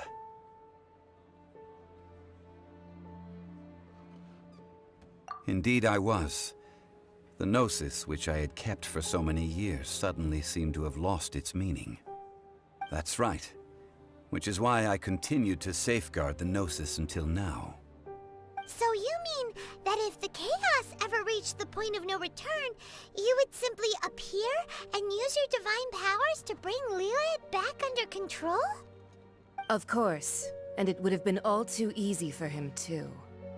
Just as a child quickly matures after losing their parents, so has Liyue matured when faced with the death of its deity. In the end, the resolution to all that has transpired was even more satisfactory than I could have hoped for. Take the Adepti, for instance. Owing to their years of seclusion, they were the least informed. Yet when faced with a crisis, they commendably showed the greatest amount of restraint possible. Not only did they manage to cooperate with the Qixing, but in the end, they even made efforts to understand the hearts of the people. Credit is also due to Signora, the emissary dispatched by the Cryo-Archon to fulfill our contract. At my request, she kept everything she knew in strict confidence. This despite the eavesdropping ears of her colleague, Child. This meant I could remain as Zhongli, even having the chance to fulfill the age-old traditions of Liyue in this mortal form. Thank you for joining me on this journey, traveler. All of these things turned out as I had planned. There is only one thing that I had not anticipated, and that was the conduct of the Liyue Qixing. I had expected them to do no more than the Adepti, to come to the defense of Liyue. But when all was said and done, they seized the opportunity to supplant Liyue's divine protectors, and used the subsequent power vacuum left by my death to quickly gain complete control of Liyue. Huh? That doesn't sound good at all. On the contrary, I think it is excellent. I had always feared that it was too soon for them to take over from me. And it was also that which I longed for the most. As such, this is the best parting gift anyone could have given this god of old. Hey, what about me? Doesn't anyone feel the least bit of remorse for deceiving me? You've practically kept me in the dark! I think that thanks would be more appropriate. You certainly played no small part in all of this, wreaking havoc and turning the city upside down. The Lord of Geo ought to thank you for your performance, if anything. If you hadn't created the pressure of a battle between mortals, adepti, and a god, the lump of coal resting in the hands of the Geo-Archon, Liyue would never have been able to become a dazzling diamond of a city. Huh? Just whose side are you on, mocking me like that? Are you itching for a fight?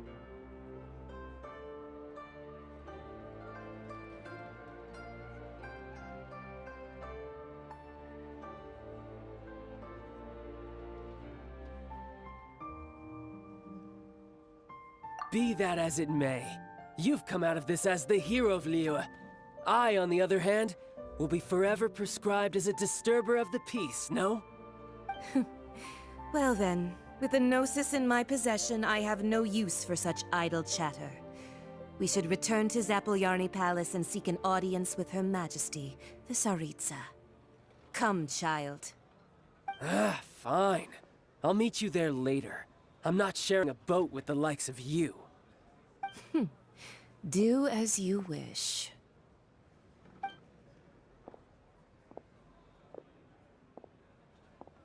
Now then, is there anything else you wish to ask me?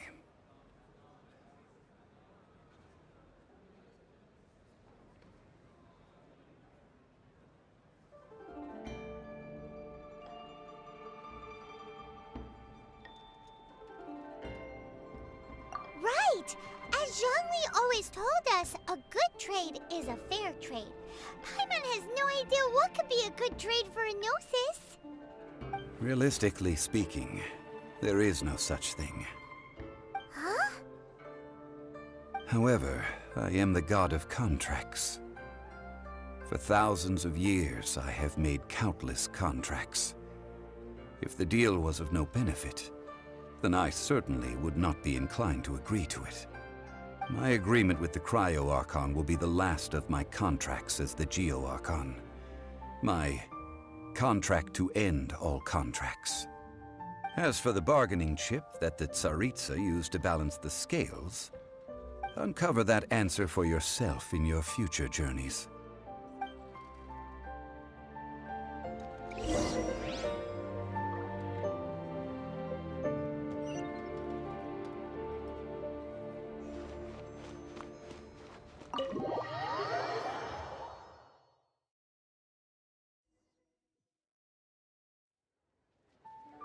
Today's the day of the rite of parting. Although the star of the show is fake, we've spent so much time trying to organize it, it would be a real shame not to go there now.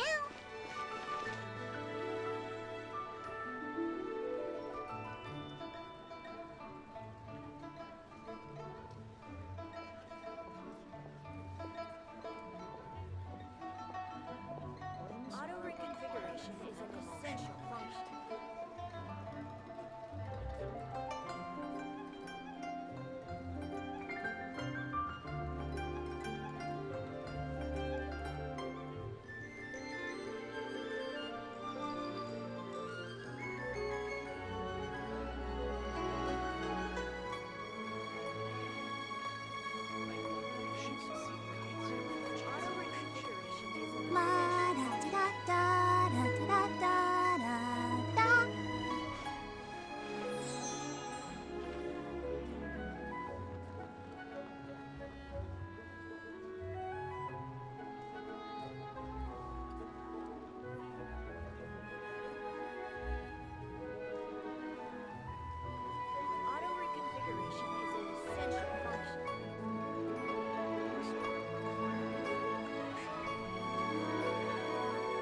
I wonder when I'll be as tall as my big sister.